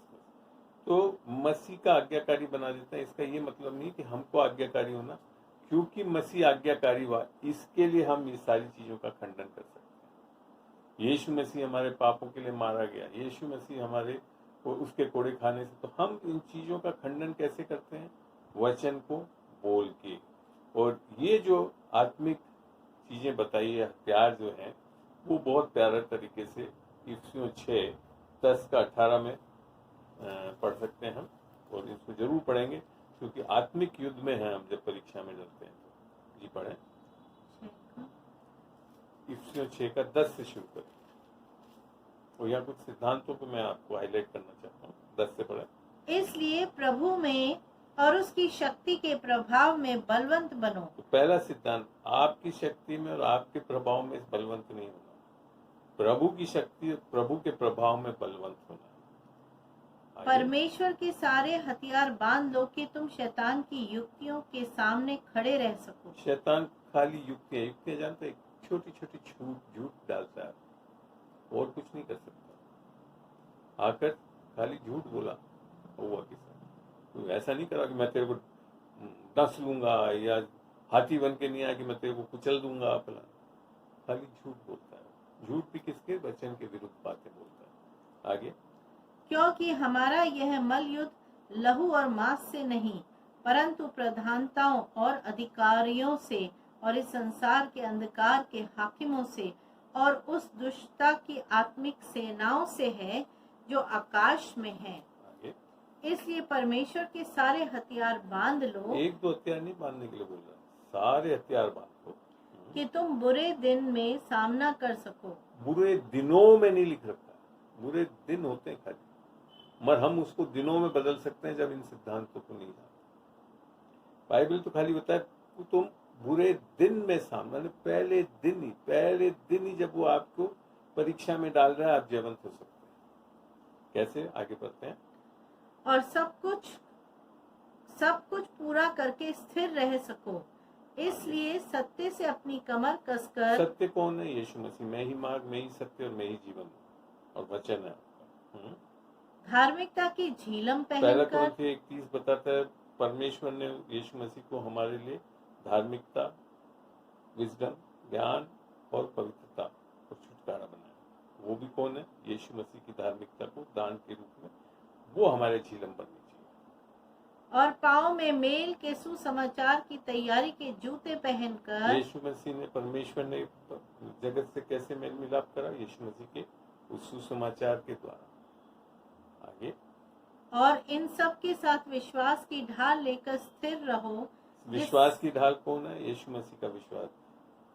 जैसे इब्रानी 12:2 में लिखा था, यीशु मसीह की ताकते रहो जो हमारे विश्वास का जनने वाला और सिद्ध करने वाला है।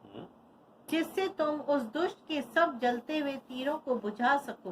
तब बुझा सकेंगे। ये चीजें हम अगर जानते हैं, मन को नया कर लिया है, हमारी धार्मिकता कैसे है, हमारा सुसमाचार क्या है और हमारे जो सत्य क्या है, इनको जान जाएंगे तो आगे। और उद्धार का टोप और आत्मा की तलवार जो परमेश्वर का वचन है ले बाकी लो। सब चीज ऐसी ढाल और ये सब क्या है, ये आपकी सुरक्षा के लिए, मगर वार करने के लिए किसकी जरूरत है? तलवार, आत्मा का तलवार अर्थात परमेश्वर का वचन। वचन में जाना बहुत जरूरी है, इसको समझना और सही रूप से समझना जरूरी है, तभी परमेश्वर का राज्य कार्य कर सकता है।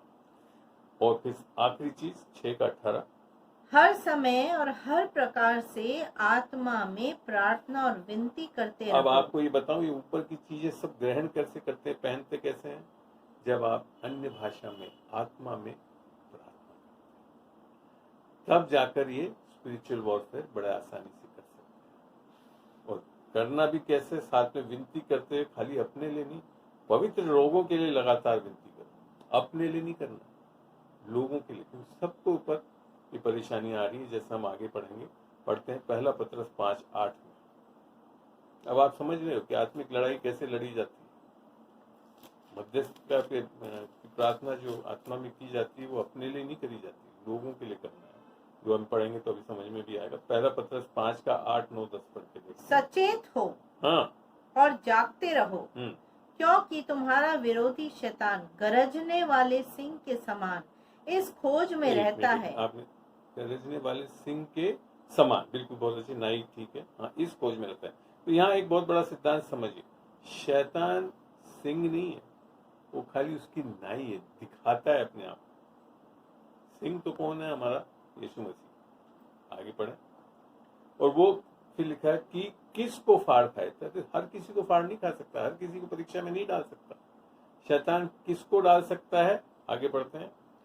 विश्वास में दृढ़ होकर, विश्वास में दृढ़ होकर, अगर भय में, डरे हुए, चिंता कर रहे हो, तब नहीं रहोगे विश्वास में। विश्वास में दृढ़ रहोगे तो चिंता नहीं करोगे, भय नहीं खाओगे। और यह जानकर उसका सामना करो कि अब नए नियम में आकर परमेश्वर सामना नहीं कर रहा है शैतान, आपको सामना करना है। कि तुम्हारे भाई जो संसार में ऐसे ही दुख सह रहे हैं। मैंने आपको बताया था ना कि मध्यस्थ की प्रार्थना क्यों जरूरत है, अपने लिए नहीं। लोग भी वही सांप, जिस परीक्षाओं में आप पढ़ रहे हैं वैसे उनको भी ऊपर परीक्षाएं आ रही है। अब आगे क्या प्रॉमिस है, पढ़ते हैं। अब परमेश्वर जो सारे अनुग्रह का दाता है, जिसने तुम्हें मसीह में अपने अनंत महिमा के लिए बुलाया, तुम्हारे थोड़ी देर तक। अब देखिए सिद्धांत, देखिए यहाँ पे लोग बहुत देर तक, सालों साल कर रहे हैं। यहाँ वचन क्या बोल रहा है? तुम्हारे थोड़ी देर तक दुख उठाने के बाद आप ही तुम्हें सिद्ध, स्थिर और बलवंत करेगा। उसी का साम्राज्य युगानुयुग रहे। आमीन आमीन आमीन आमीन। तो ये सिद्धांतों को समझे आप, तब जाकर आपको समझ में आएगा कि हम कितने सामर्थ्य, और ये है वो अनुग्रह का काम जिसके लिए 2 कुरिन्थियों 12:9 और 10 पढ़ के हम समाप्त करेंगे। 2 कुरिन्थियों 12:9 और 10 पढ़ते। ये पौलुस के ऊपर बहुत विपत्तियां आई, परेशानियां आई, शैतान ने लिटरली उसको प्रताड़ित करा, तब ये लिखा है उसने। पर उसने मुझसे कहा, मेरा अनुग्रह तेरे लिए बहुत है, क्योंकि मेरी सामर्थ निर्बलता में सिद्ध होती है। ये है सिद्धांत। आप निसंदेह निर्बल से लग रहे हैं, मगर आप जब निर्बल होते हैं तो परमेश्वर सिद्ध होता है। जब आप पर, तब परमेश्वर पे भरोसा करते हैं, जैसे पौलुस ने बताया था 2 कुरिन्थियों में हमने पढ़ा कि हमारे ऊपर ये सारी विपत्तियां आई ताकि हम परमेश्वर पे भरोसा कर सकें। आगे। इसलिए मैं बड़े आनंद से अपनी निर्बलताओं पर घमंड करूंगा कि वापिस वही बात आई, आनंद से निर्बलताओं पर घमंड करूंगा कि मसीह की सामर्थ मुझ पर छाया करती रहे। मसीह की सामर्थ आपके अंदर से काम करने वाली, तो आपको नहीं होना है बलवंत। इसीलिए इसमें बोला परमेश्वर की सामर्थ में बलवंत होते जाओ। आगे 10। इस कारण मैं मसीह के लिए निर्बलताओं में और निंदाओं में और दरिद्रता में और उपद्रवों में और संकटों में प्रसन्न हूँ, क्योंकि जब मैं निर्बल होता हूँ तभी बलवंत होता हूँ। ये है परीक्षा में निकलने के तरीके। आशा करता हूँ कि आज इन वचनों से, इन सिद्धांतों को समझकर हम इस बाइबल की बहुत बड़े विषय पे चर्चा कर सके और निस्संदेह आप लाभान्वित हुए होंगे। और मैं इस डिस्कोर्स को एक छोटी प्रार्थना के साथ आप सबके लिए करके समाप्त करना चाहता हूँ। इसको आप YouTube पे देख पाएंगे। प्रभु तेरा धन्यवाद देता हूँ बीना के लिए, जिसने आज मुझे मदद की तेरे वचनों को बोल के बढ़कर। धन्यवाद देता हूँ पवित्र आत्मा यीशु मसीह पिता परमेश्वर की, जो अनुग्रह के कारण आज मैं भी कई बार इन क्षेत्रों में निर्बल पाता हूँ अपने आप को, परंतु मैं जानता हूँ सामर्थ्य परमेश्वर मुझ में जीवित है। जो मुझ में अंदर है वो जो संसार में उससे बढ़कर है। खुदावन, आज नए नियम में आकर तू परीक्षाएं नहीं ले रहा है, तू तो हमको बलवंत से बलवंत करता जाता है खुदावन, ताकि हम शैतान का मुकाबला कर सके। बाइबल में लिखा कर परमेश्वर के अधीन हो जाओ और शैतान का मुकाबला करो, वो निश्चय ही तुम्हारे पास से भागे। क्या आशीषित वचन और वादे हैं खुदावन तेरे, और यीशु मसीह तेरे सामर्थ्य से हम सब कुछ कर सकते हैं। धन्यवाद देते हैं इन वचनों के लिए, इन सत्यों के लिए। तूने आज लोगों को आजाद किया, इसका धन्यवाद देते हैं। ये छोटी सी प्रार्थना यीशु मसीह के नाम में होकर मांगते हैं। आमीन आमीन।